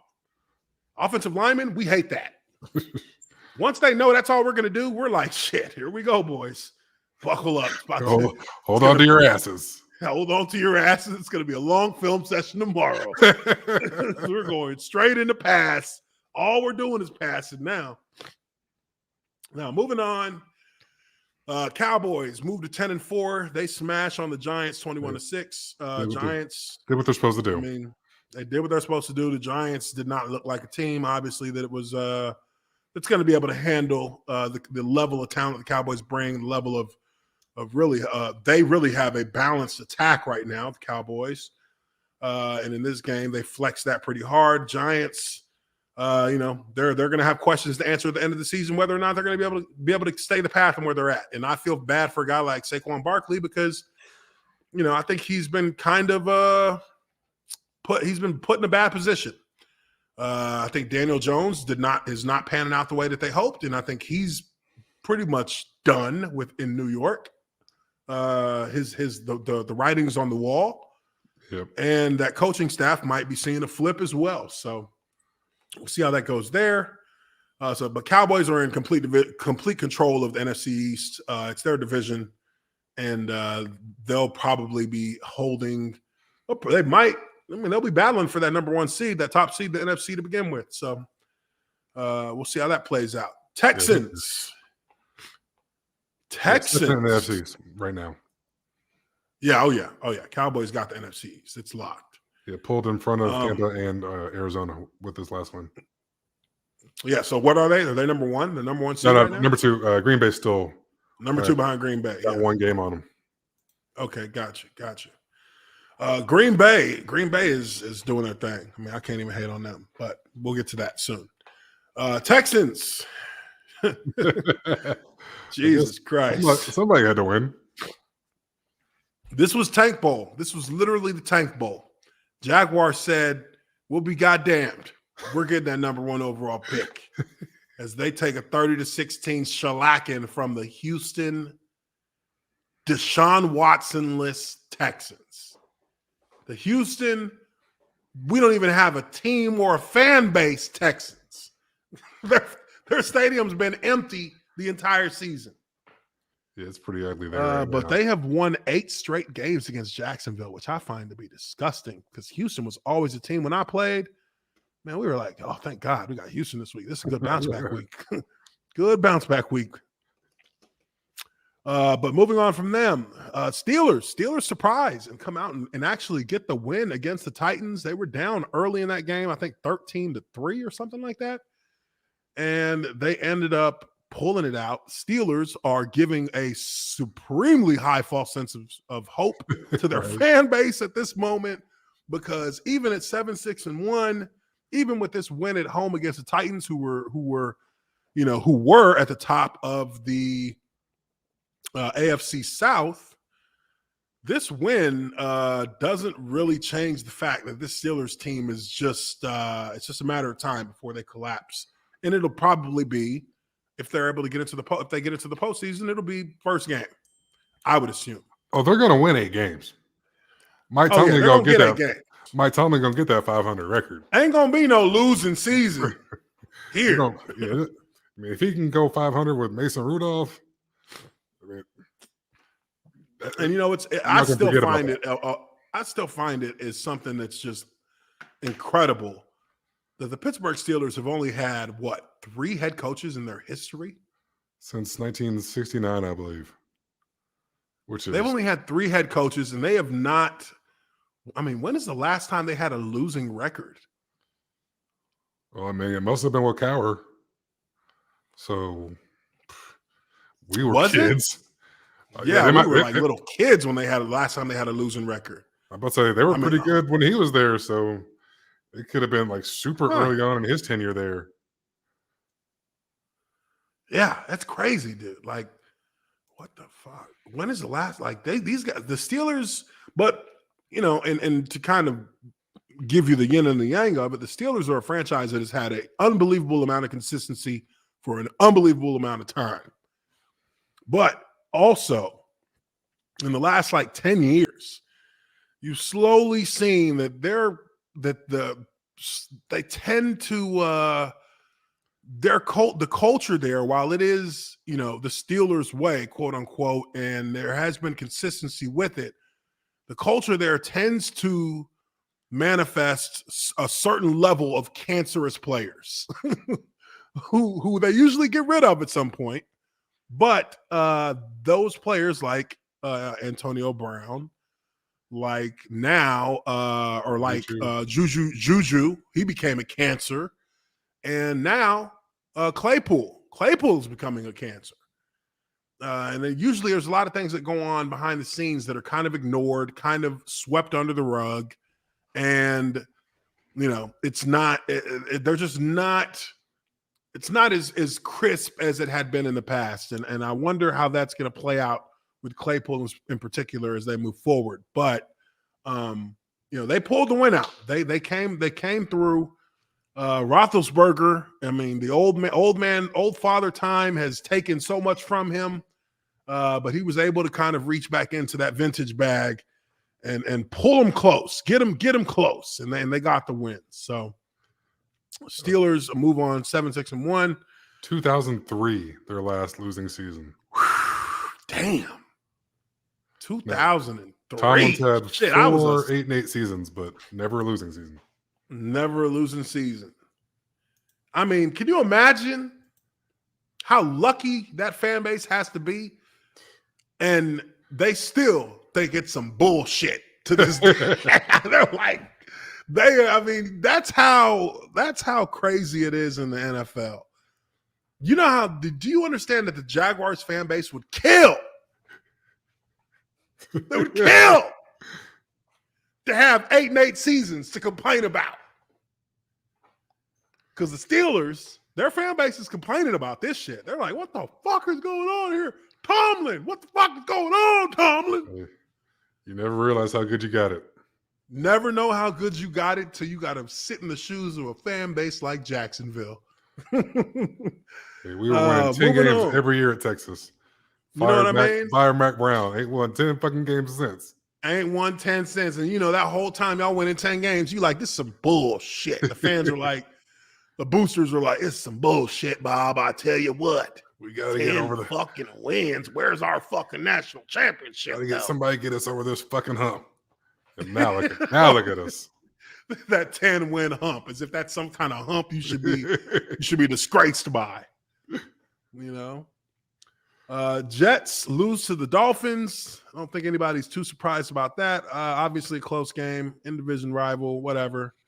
The Dolphins are like one of the hottest teams in football right now. I think They are. They have 6 won out of 6 7 straight or- games. Well, 6 straight, okay. Since they started 1-7, and they have won 6 straight. That's impressive. That's impressive. Tua Tagovailoa has he's picked his game up. I think that, early in his career last year, well, early in his career, meaning his rookie year last year, I feel like, Brian Flores and that coaching staff kind of undermined him as their starter. I'm not so sure that maybe they didn't necessarily want him when they made that pick. I don't know. But I think they're starting to come around to the fact that, hey, this is your quarterback, and you need to get behind him, because now you're seeing him play a lot better. You're seeing him play a lot more consistently. He made some big plays for the team. Yeah, he got some confidence. He trucked the cat yesterday, hit him with the flex when he got up. I mean, he's been doing some nice things. He's been doing some nice things. I mean, he's not blowing out the stat page, but I mean, you don't win 6 in a row without having, your quarterback play well. It started ugly for these guys. And a lot of people were wondering, I mean, one, Tua, he's hurt a lot. And, is he going to be the answer long-term? But also, what does the coaching staff really want? Because things just seemed to be going backwards at that point. But they won 6 in a row. And that's nothing to it's nothing to shrug at. I know that much. Nothing to shrug at all. So definitely, it's definitely going to be a situation for the Dolphins to try and find a way to take a step forward from this if they're able to get into the postseason, which I'm not sure where they're at. Do you know where they're sitting right now in the postseason race? Let me take a look real quick. They're in the hunt. So just one game back of Baltimore for the first out. Let me see where they are in the East. So third in the East, one game behind Buffalo, 2 games behind New England. With like 3 games left? Yep, 3 games left. Let me see who they play. Next game, obviously, Jets. They got Saints at Titans versus Patriots. Never mind. Sorry. Just didn't pan out this year, Hey. Maybe you can get the Saints. I mean, they don't always play like they did last night. Yeah, you don't. You can't count on the Saints to play like they did last night, every week, because it's not gonna happen. Taysom, I mean, and look, the stats that Taysom Hill put up, it's not gonna get it done. And the offense are already playing like garbage. But it's just a the matter. offense ain't playing great. The defense just gets up for Tom Brady. That's what that was. Yeah. But they're not. Yeah, that one you could probably get. Titans versus Patriots. That's kind of rough. You're not gonna go into Tennessee and beat them at home. Not in the wintertime. Maybe earlier in the season you could have got that, but you're not getting it. Like playing there when it's cold, it's not very fun. Not very fun. And they're Miami, so I can't imagine that they're going to enjoy that either. So hey, it was a good run. They're back at 500. Probably saved a couple cats' jobs. Not going to lie. Sure, yeah, absolutely. And next year they try to get healthy, and they try to add some pieces. And I think I would have swore that it would have been Miami and Buffalo running that division with that the Patriots were holding so tight. Get some things back on offense, though. I think I mean, Jalen Waddle's been in and out for most of the season. Will Fuller missed, I think, the whole season. He might have played like 1 or 2 weeks at the very beginning. Yeah. Mike Gesicki's, good young player. They got some good things going on. I mean, if Tua can keep staying healthy and progressing his game more and more, there's something to build on there. Yeah, they do. They got a good foundation. Flores got the right culture in there. But next year, but it's going to be next year because this one you just too little, too late. You went 1-7. You started 1-7. I mean, it's just not the way to start it. Now, next up, Cardinals.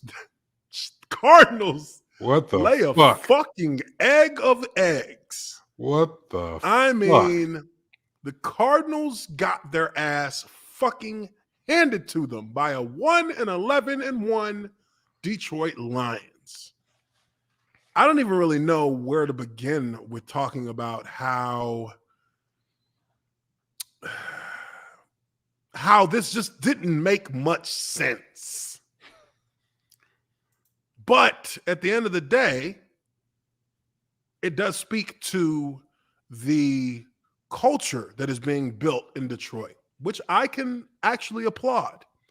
When Dan Campbell was hired for Detroit as their head coach, I kind of laughed at that shit because his first press conference, I was like, this guy's crazy. This guy's crazy. What is he doing? And then he started making his team do up downs before practice, and I was like, uh-oh, that is going to lose you the locker room, buddy.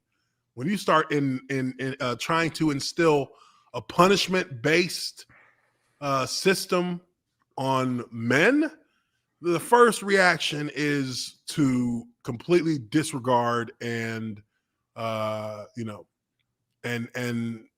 go against that kind of culture because players are not being paid to do up downs before practice. But something clearly resonated with the players in Detroit because as we watch this team struggle and be heartbroken by losses week after week, they still continued to hold the locker room together.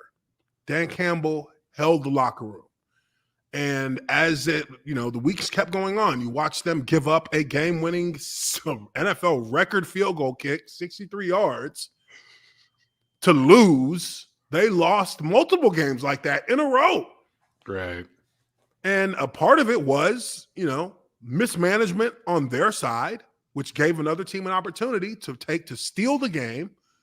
And part of it was just bad luck. And I think the one thing that was consistent throughout that entire time with Detroit was that this head coach was honest and he was passionate about the work that the players were putting in and how he believed in them and he believed in the staff that he had to be able to get over the hump.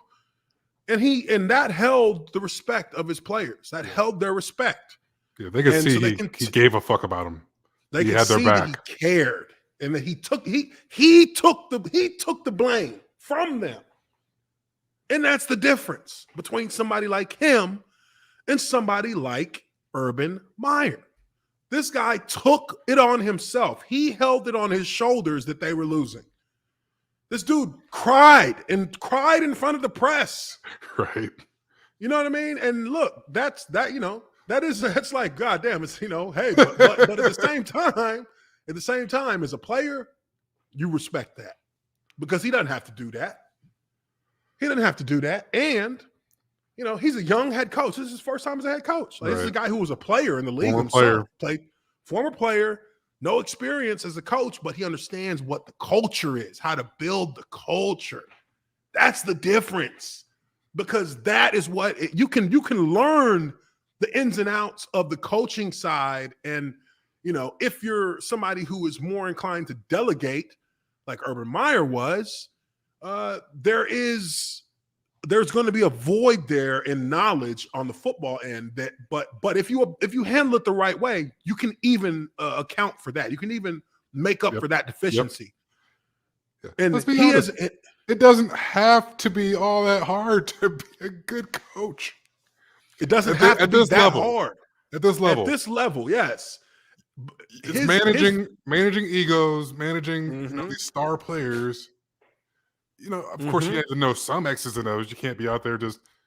You got to understand. You got to know the game on the pro level. You have to know the game to a certain extent as a head coach. But it's not beyond what most average people could do. Given a little bit of effort. Yeah, and just understanding some people's skills. Exactly, right? So you look at this situation with Dan Campbell, and how I've looked at it, because it's been one of the big stories of the NFL because he's a new head coach, the same way Urban Meyer was. These were two of the same initial situations that ended up with vastly different results. Even if you don't see that necessarily in wins and losses, there is a big difference in the results that Dan Campbell is getting versus the results that Urban Meyer was getting. With Dan Campbell, because he's a guy who has been in the locker room, he understood where you have to, and I'll say to a certain extent, he understood where you have to come from as an individual when dealing with your players to get their respect. And players will already have a little bit of an inclination to respect him because he was a player. Yep.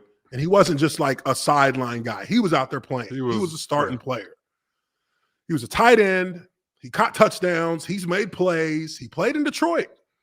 So this guy had a level of respect coming in the door. Now, there may have been a little bit of adjustments that had to be made by him and the players because of situations like the up downs and stuff like that. Again, those are things that'll happen behind the scenes that you won't ever hear about, where maybe a player comes into his office and say, Coach, we get what your message is. You're trying to, we see what you're trying to do, but we just feel like if you really want the best out of us in practice, we can't be doing no fucking up downs before we even start. That's just hurting guys. That's hurting guys' ability to even want to practice. And there's probably adjustments made there. He was out there doing them with them. And he did them with them. So, hey. So, a little silver lining in that situation. I wouldn't be happy about it. Players still ain't going to be happy about it, but they won't. If an opportunity comes up to talk bad about you because of it, they won't take that because they're like, you know what? He did them too. I see why you did that. Don't agree with it, but I see what you were trying. I see what you were trying to do. Probably don't want you to ever fucking do it again, but I see what you're trying to do. And then they go out there and they battle on Sundays and they get so close and he goes to bat for them and he puts himself out there. He makes himself vulnerable in front of his team for them. And that just garners more and more and more respect. And what happens at the end of that? They get a win. And I remember when they got that win, I'm like, okay, they got that win. Now they don't give a fuck if they win the rest of the season. I know I wouldn't. I'd be like, yeah, man, it's too late for anything, but we got the win. But you got a coach that is going to bat for you, which can mean more than some of those wins mean. And then you have this game where they come out and somewhere in the football gods have received enough blood sacrifices from the Lions and the NFL where they had a little bit of extra juice to pass around, and they gave these Lions some juice that nobody ever would have guessed. Yeah. That this team would have been able to come in, even at home, didn't nobody give a shit. I mean, come on, how much was Arizona a favorite last week when we looked at this shit? I mean, they were like minus like 450. Yeah, it's crazy. Yeah, somewhere in Detroit, there's like a fucking goat farm. They're all fucking slit throats and there's blood everywhere on the goat farm. They done sacrificed so many goats. Oh, you know what I mean? Like there's so many cats who caught COVID. The football god said, "Hey, we got a little bit of extra juice to pass around. But let's give it to these Lions. They're worthy. They've been trying." Jared Goff. Damn near a perfect outing. For Jared fucking Goff against one of the best defenses in the NFL. 21 for 26, 216, 3 touchdowns. Come on, man. So it's in there. Come on. There was some divine intervention happening there. Let's be real. You gotta, Craig Reynolds. gotta I mean, dig are we in being deep. serious right now? you gotta dig 26 deep. carries. You know what I mean? Just 26 carries, 112 yards rushing, 4.3 a carry. Efficient run every down. Yep. I mean, receivers had great. The receivers were out there catching balls. I mean, they were catching them. Cardinals. I mean, Kyler Murray. I mean, not great. Not great, but not like absolutely terrible. He threw a pick, but he threw a tut too. But this is a team that just came out flat and they got punched in the mouth and they weren't able to recover. And that just goes to show any given Sunday, anything can happen. And if you think because a team only got one win, they can't beat you because you got 10, hey, they watched the film on how those Rams got to them. Yeah. So they were ready. Anyone And they can took get it.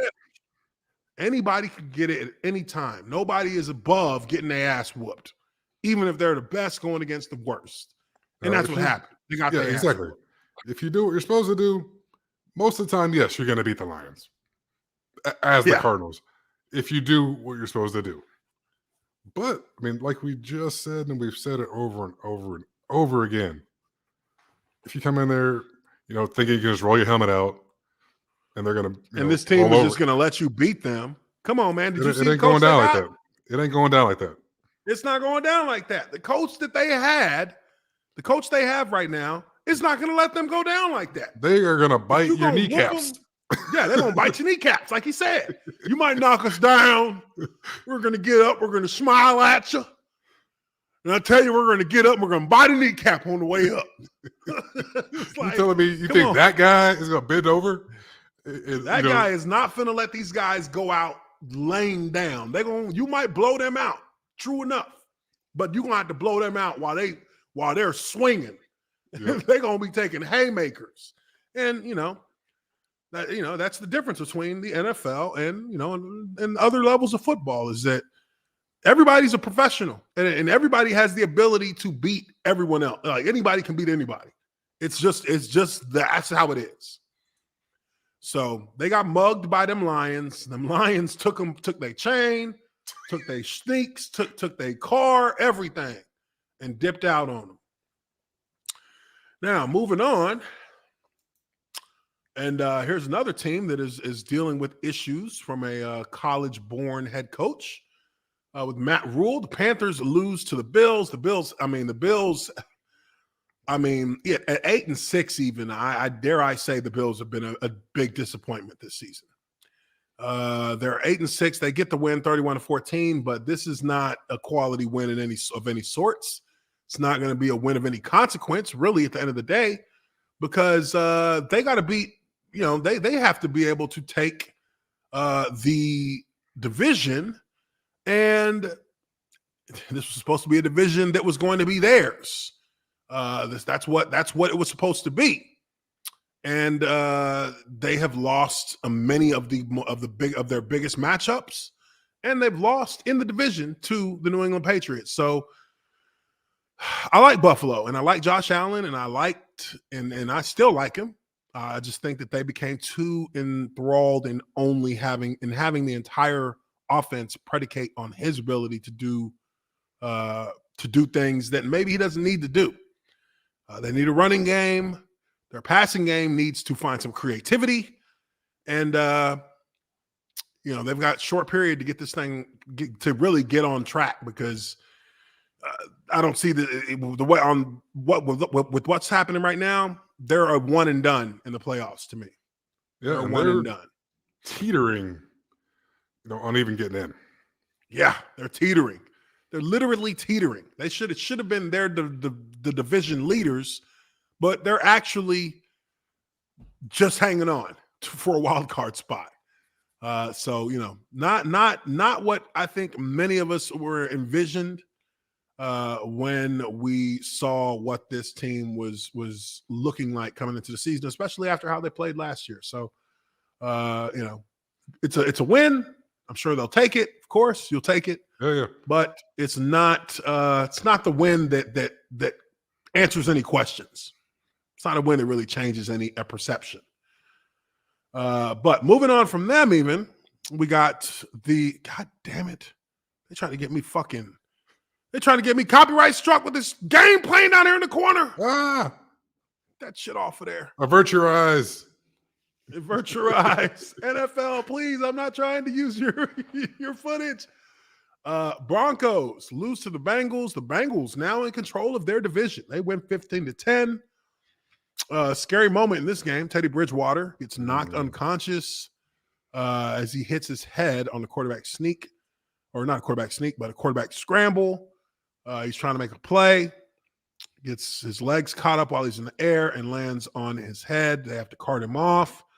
Teddy Bridgewater is, he's susceptible to concussions because we've seen this happen before to him when he was with Minnesota and he was knocked unconscious. And once you get knocked unconscious, when it comes to concussions, and I don't know if there's science to back this up or anything, but I have noticed that once it happens and you get knocked out cold, you are now susceptible to being knocked out cold every time you get hit. Much more susceptible. That way. It does seem that way. I don't know. Like you said, I don't know if there's data to back it, but it seems like once you open up that can of worms, it's very tough to go back. Up that can. Yeah, absolutely, dude. And I've seen it happen to teammates.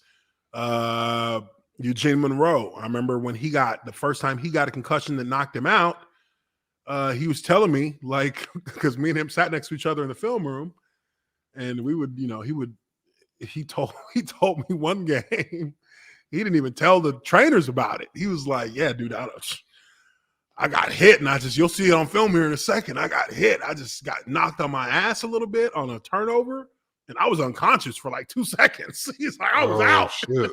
And then I woke back up and I was sitting down and then I got up and you watch it on film and you see him get hit. And it's not even a hard hit. He's trying to run to cover or he's like turning initially to run to cover. And he, just takes on a deep defender who's running at him, gets hit, and then he just falls on his ass and he's out. You can see he's kind of out and then he just gets back up and starts running again.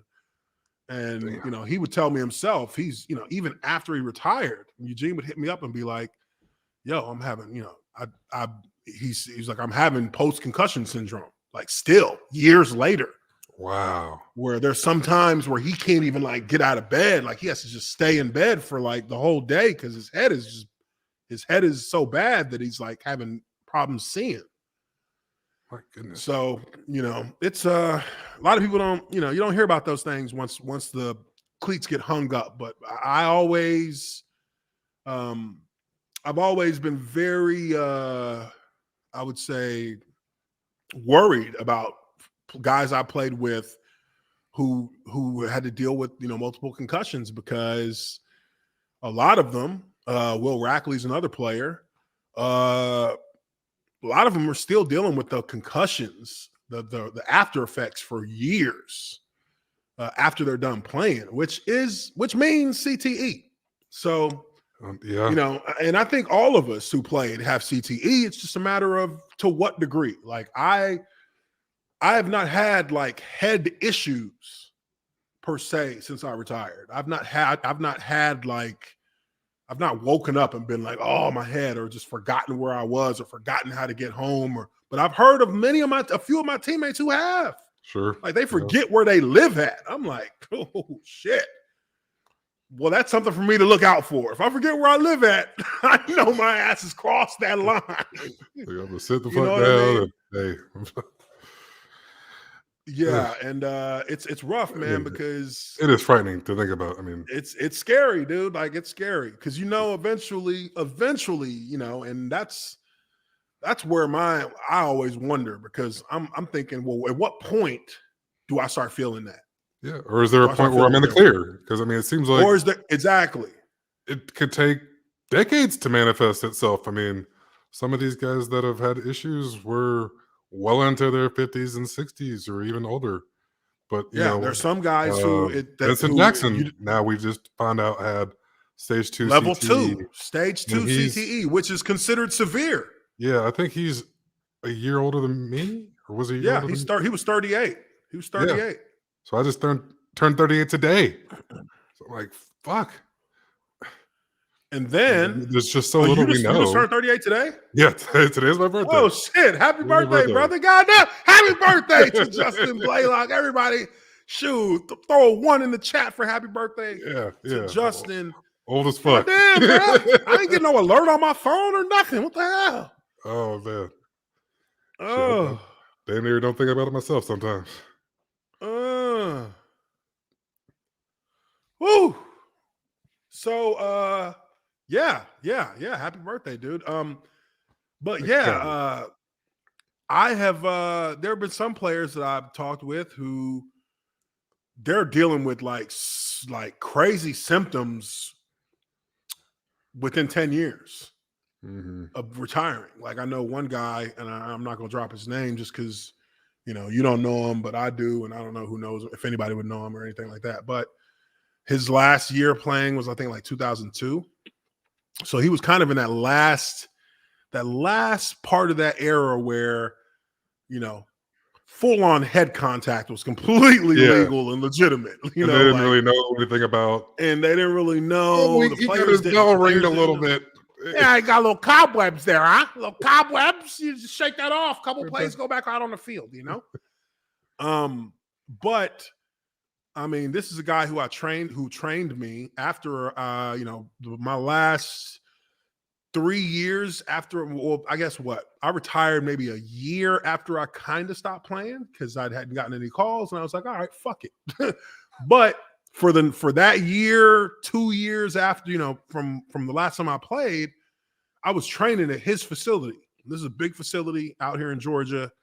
And it's not like one of the top ones, I would say, but it had a lot of people going there. I'm not sure if it still actually exists, but, and he would tell me, he would come to my businesses and he would tell me, yeah, man,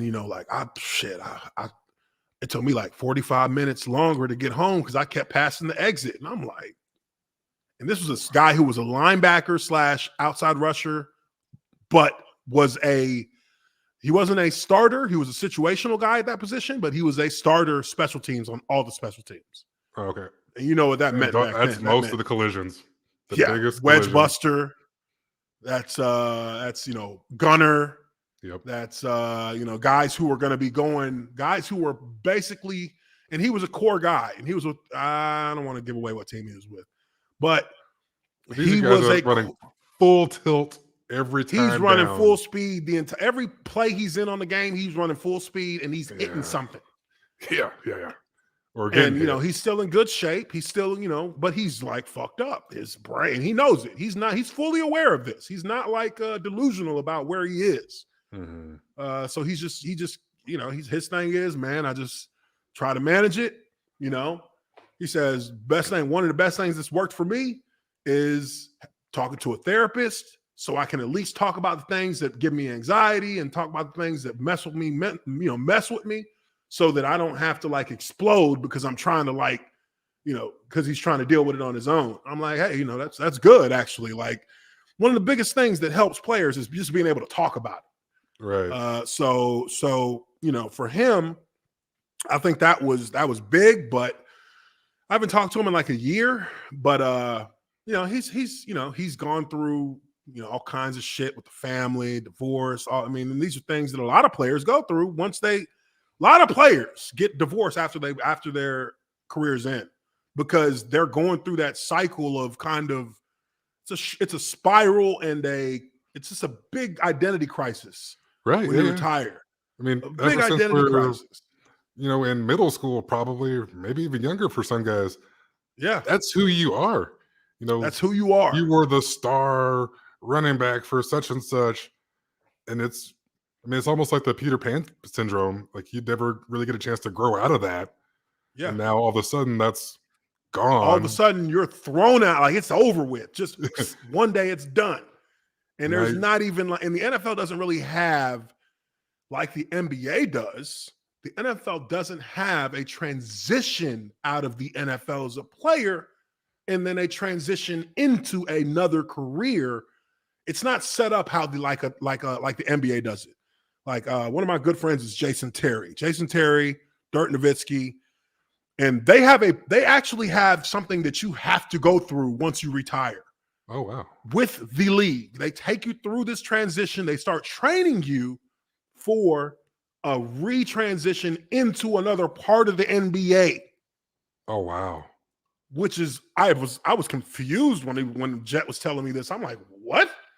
Y'all get transitioned into like coaching and broadcasting? Like, these are things you have to be a part of. They're not like, this isn't something like the NFL will send you like a fucking brochure in the mail. Yeah, you can go like the broadcast boot camp thing. Yeah, you can do a broadcast boot camp where you'll just learn about broadcasting, but we ain't giving you no damn job. Although I will say, I'm starting to see a lot of cats in our generation or thereabouts get some, We're starting to face pop up in time those, right? on some, pretty high profile networks and such. And, yeah. A lot of those guys, but it's not mandatory. Got rings. Yeah, a lot of those guys got rings too. They either got rings or they got multiple certainly Pro Bowls. That'll certainly help you. That's what gets them in those doors.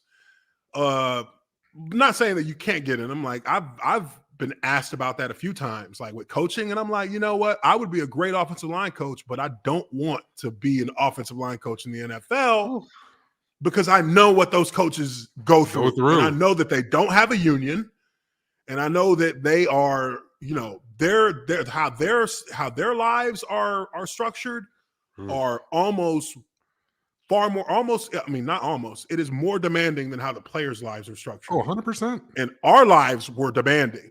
So if I'm not willing to go through another decade plus of that, right? If I can help it. Where ours is more physical, theirs is mental and time. Time consuming. Those guys beyond anything. I mean, it's probably 11 midnight most nights when they're getting home. When they leave, and then they're back like an hour or two before we even get there. I mean, it's not unheard of for coaches to sleep at the office. Yeah. 2-3 nights a week. Yeah, it's not for somebody like myself who I love football, but my entire life was never predicated. My vision of my future and my life was never predicated solely around being just a football player. Like, to me, or being just about football. And there are people who that's what they want for their whole life. That's their life. But for me, no. Exactly. Bury me at the 50. You know what I mean? Like, no, man. I didn't even start playing football until I was a sophomore in high school. But I always loved football. But I didn't, which I also think about that is maybe that is why maybe that contributes to me, and we'll find out in a decade or two, maybe that contributes into me maybe not having the same kind of issues in dealing with something like CTE as another player who played since they were in Pop Warner, because they were still doing tackle football in Pop Warner. Oh yeah.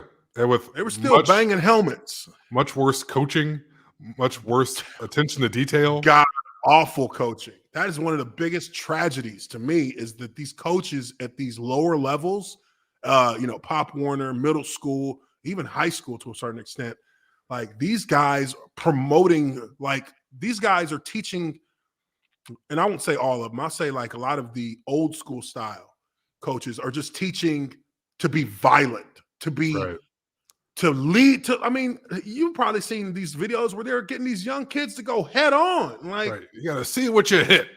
Hit it with the right here. You know what I mean? But that's the worst shit you could do, because that's that frontal lobe where a lot of the CTE is being found, in the frontal lobe. So, just a little sidebar there, and moving on and talking about that. But let's get through the rest of these scores.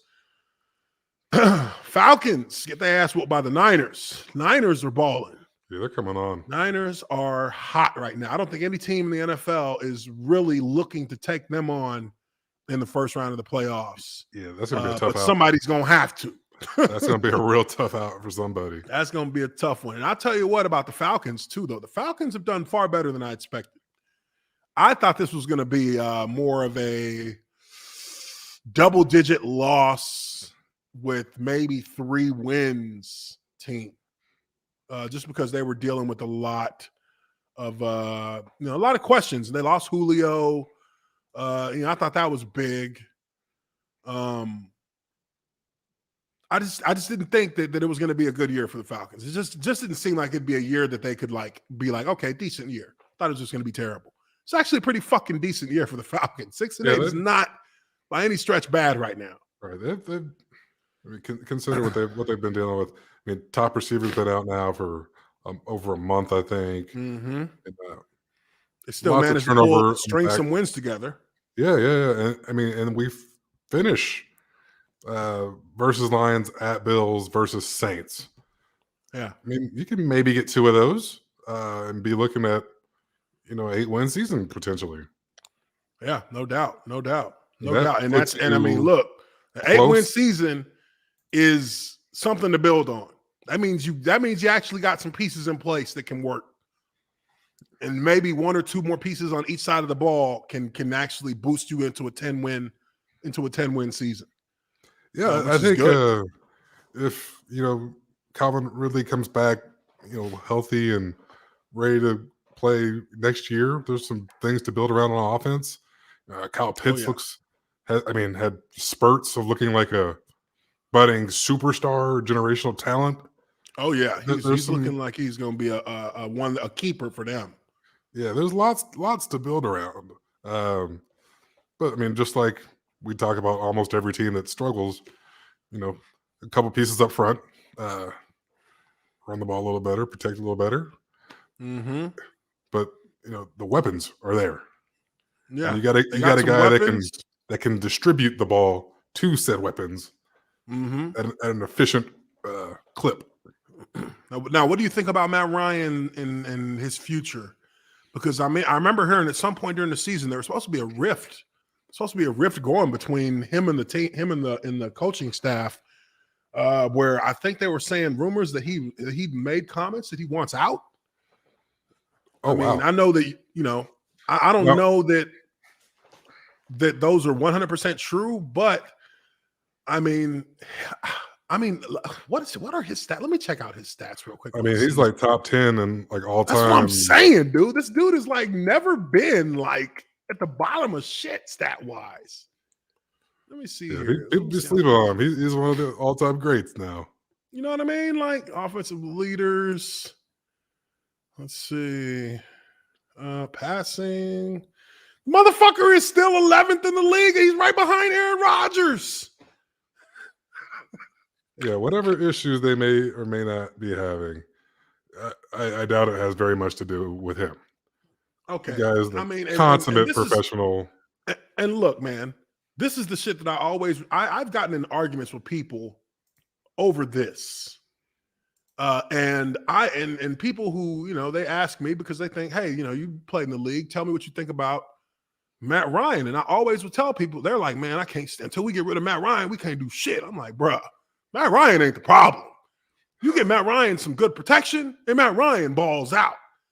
Now, I say, looky here, and you see passing 2021 regular season, Matt Ryan is right behind Aaron Rodgers.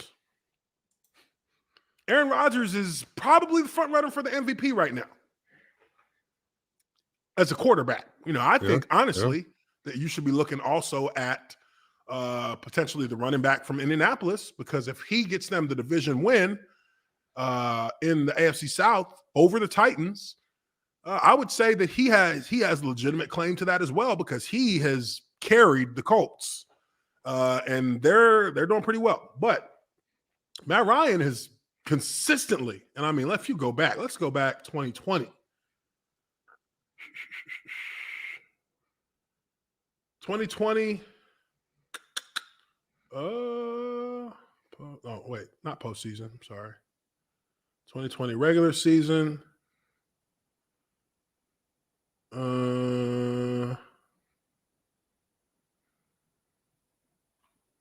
Where is he? Look, there he is. Matt Ryan, number 4 in the NFL, passing. Yeah. Let's go 2019.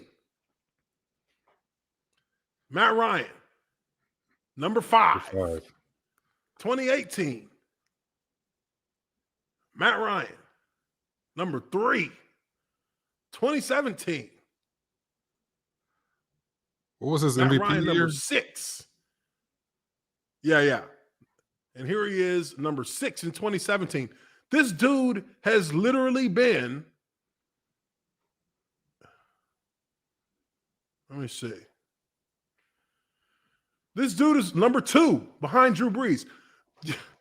So in the last 5 years, he has been in the top 10 as a quarterback in all of them. Yeah, and top this year, five he's most a of number those 11. And top 5 most of those years. And this is in 2011. In 2021, he's number 11. And this So is, this I mean, for the guy most has part, been, no consistent running game for most of those years. We can yeah, call it what they it just is. haven't had consistently on offense. They haven't had the running game to stabilize and to give them more options as an offense. And then on top of that, luck of the draw when you come down to, obviously they made it to the Super Bowl. They lost out on that one. But when people say that Matt Ryan is the issue, I'm always like, no, he's not. When Matt Ryan has time, he's deadly. He's accurate. He understands everything. He's one of those guys who just knows. He just knows his offense so well that he gets it done, and he's still getting it done. So I mean, I hope that he's at least shown the respect he deserves as a player before his time is done in Atlanta.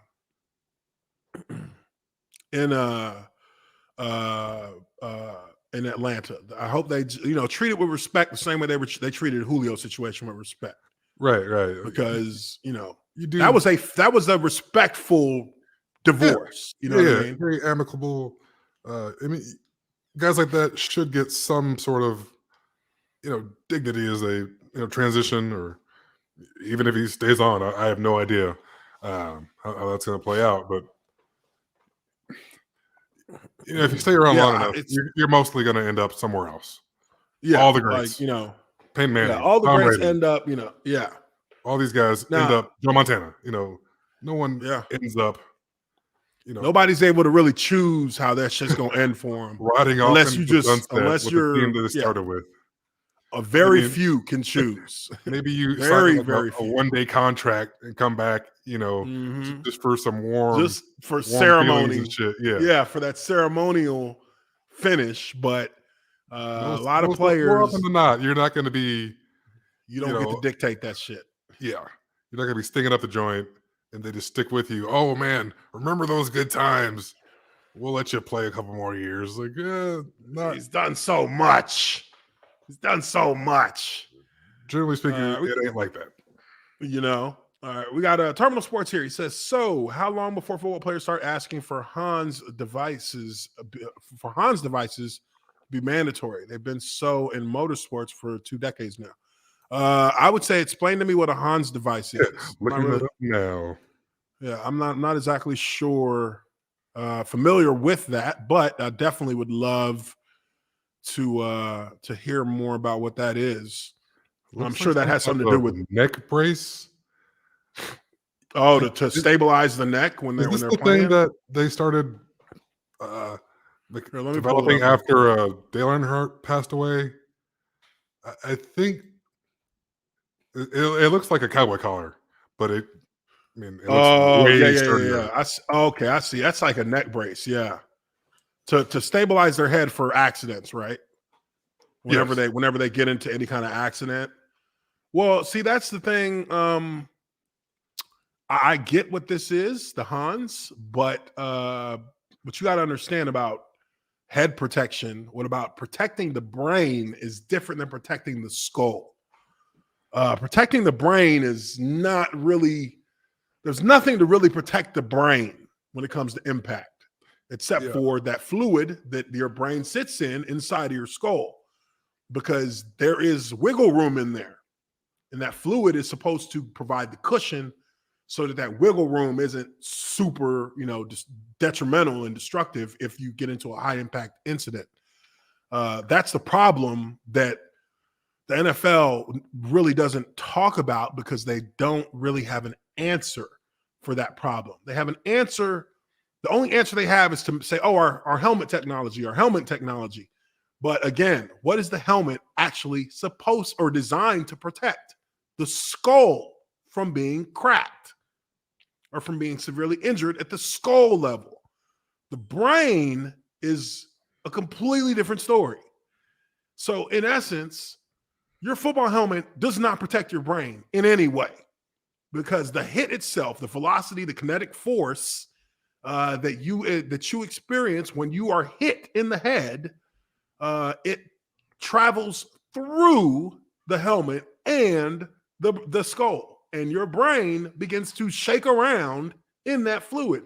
And when you hit hard enough, that fluid is actually ineffective itself, and the brain hits the skull from the inside, and then you're unconscious or you're concussed, one of the two.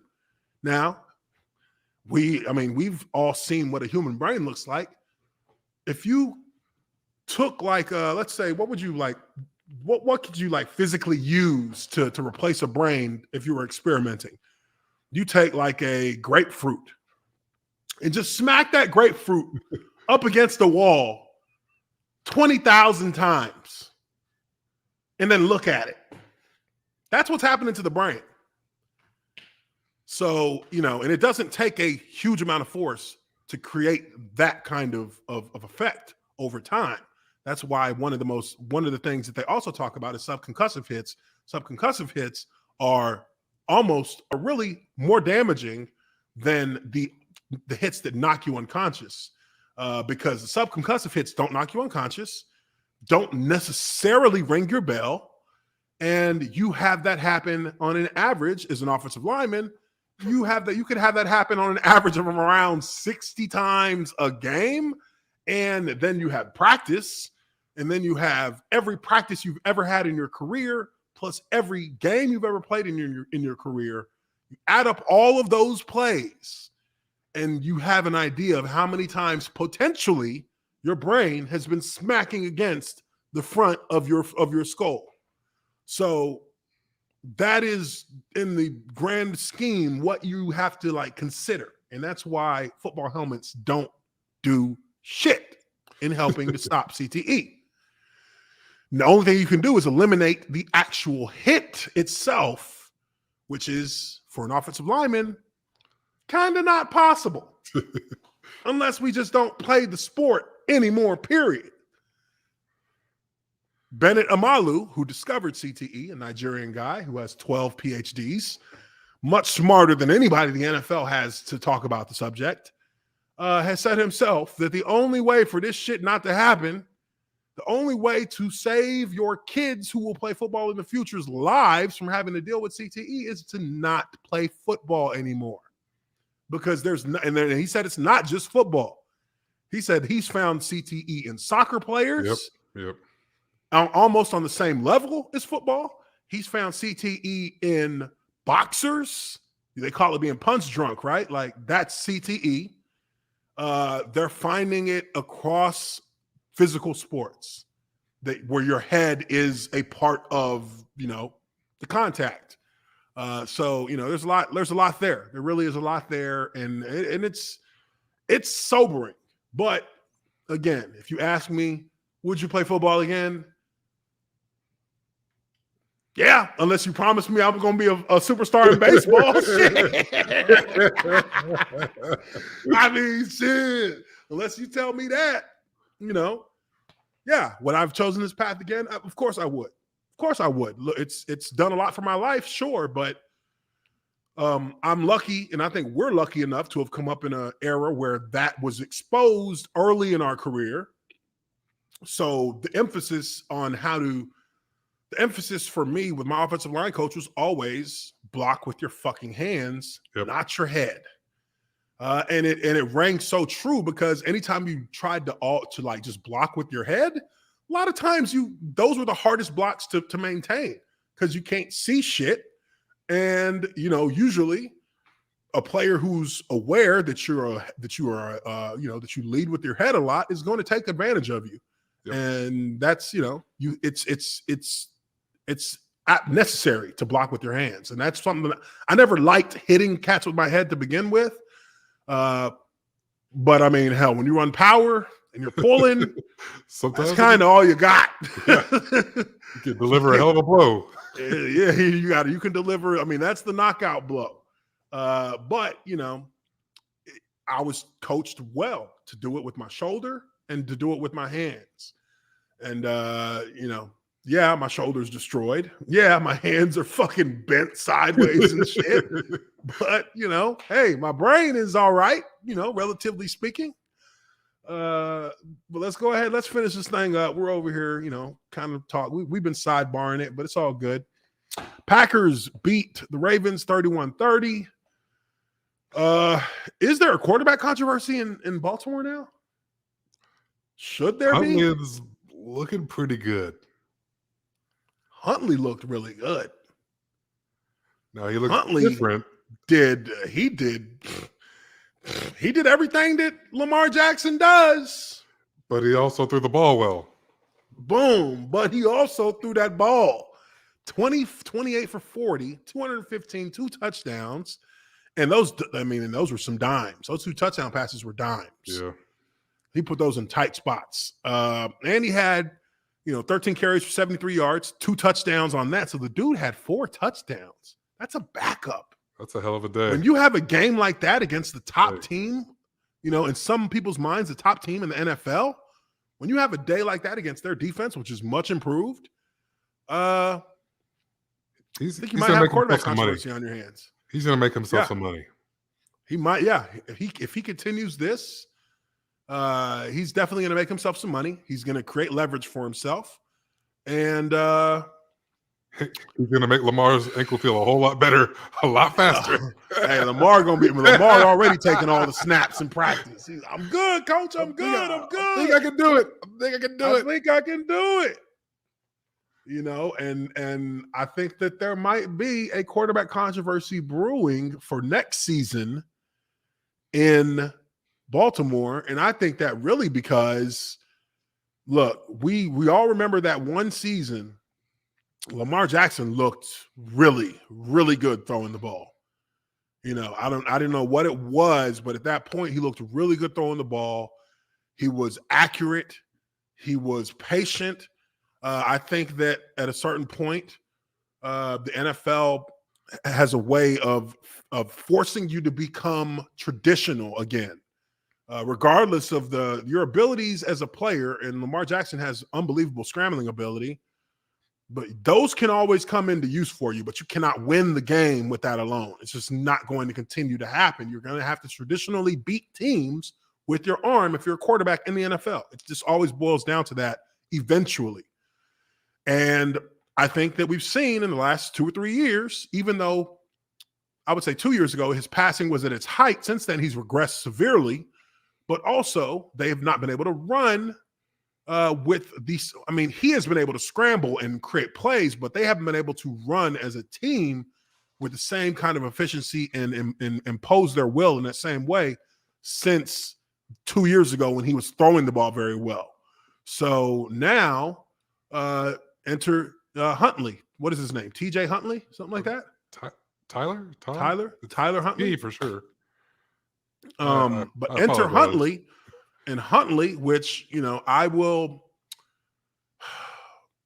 grant him credit for what he did, but I will also say there's a caveat. You haven't been on that much film. Teams haven't had enough time to actually dissect your style to try and adjust their game plan and adjust the way that they're going to play you just ever so slightly to try and take away those things.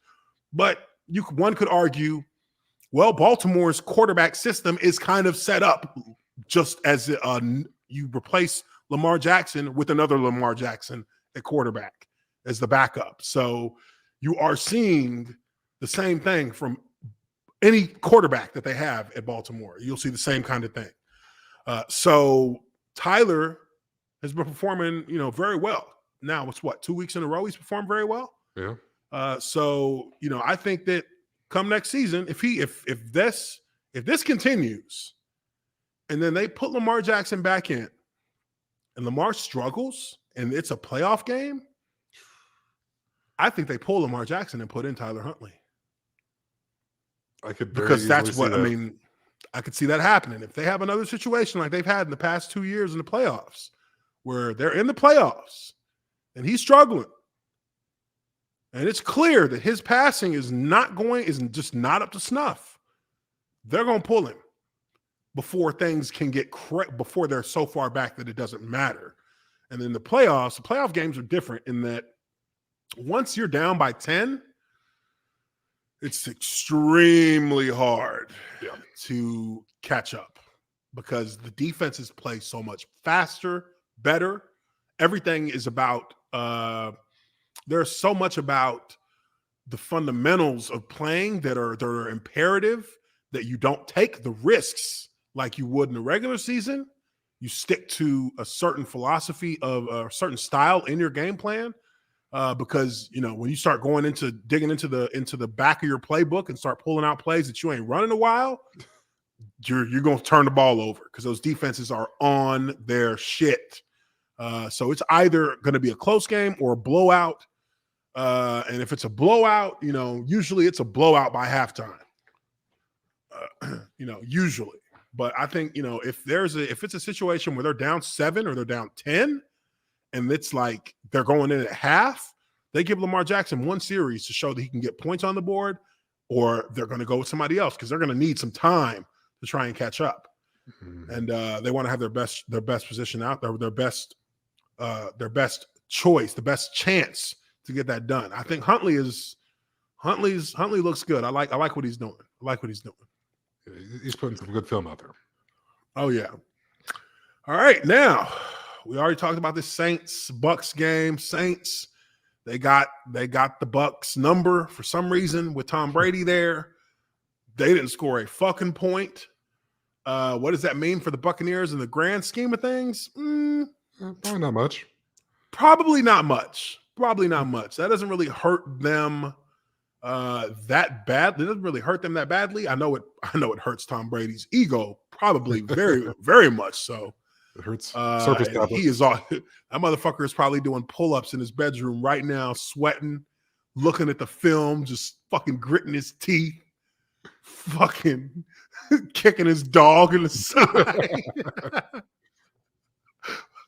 I wonder if he's ever punched a hole in his TV watching film on a game like that. He's got to be so pissed off. Yeah, this is one of those we'll see how he bounces. You throw it away. We'll see how he bounces back from that. But also to finish it up, like we talked about earlier, Raiders get the win over the Browns. I mean, I got to give it up for the Raiders. I mean, they keep kind of sticking around, even though I don't expect them to necessarily be a big factor in the AFC. They are showing resilience, which means they have a decent enough culture in the locker room right now to build on for next year. They get the game-winning 48-yard field goal over the Browns to win 16-14. And that is it. Now, we still got a couple games coming up. Like I said before, tomorrow you got 2 games. You got Seahawks and Rams, and you got football team and the Eagles. So, this week in the NFL is going to be littered with a ton of COVID games being played because of the simultaneous outbreaks that we've seen kind of bust out in the NFL. So that is going to be it for this Lineman Life Live. Taking a look here, looking at the chat, see what else there is. If anybody's got any good questions in there. You guys have been great. Do appreciate y'all for being in here tonight. We've run a little bit over, but we had some talking to do, so it's all good. But make sure you hit that like button if you haven't already done so. And don't forget, Wednesday is the Tier Maker stream.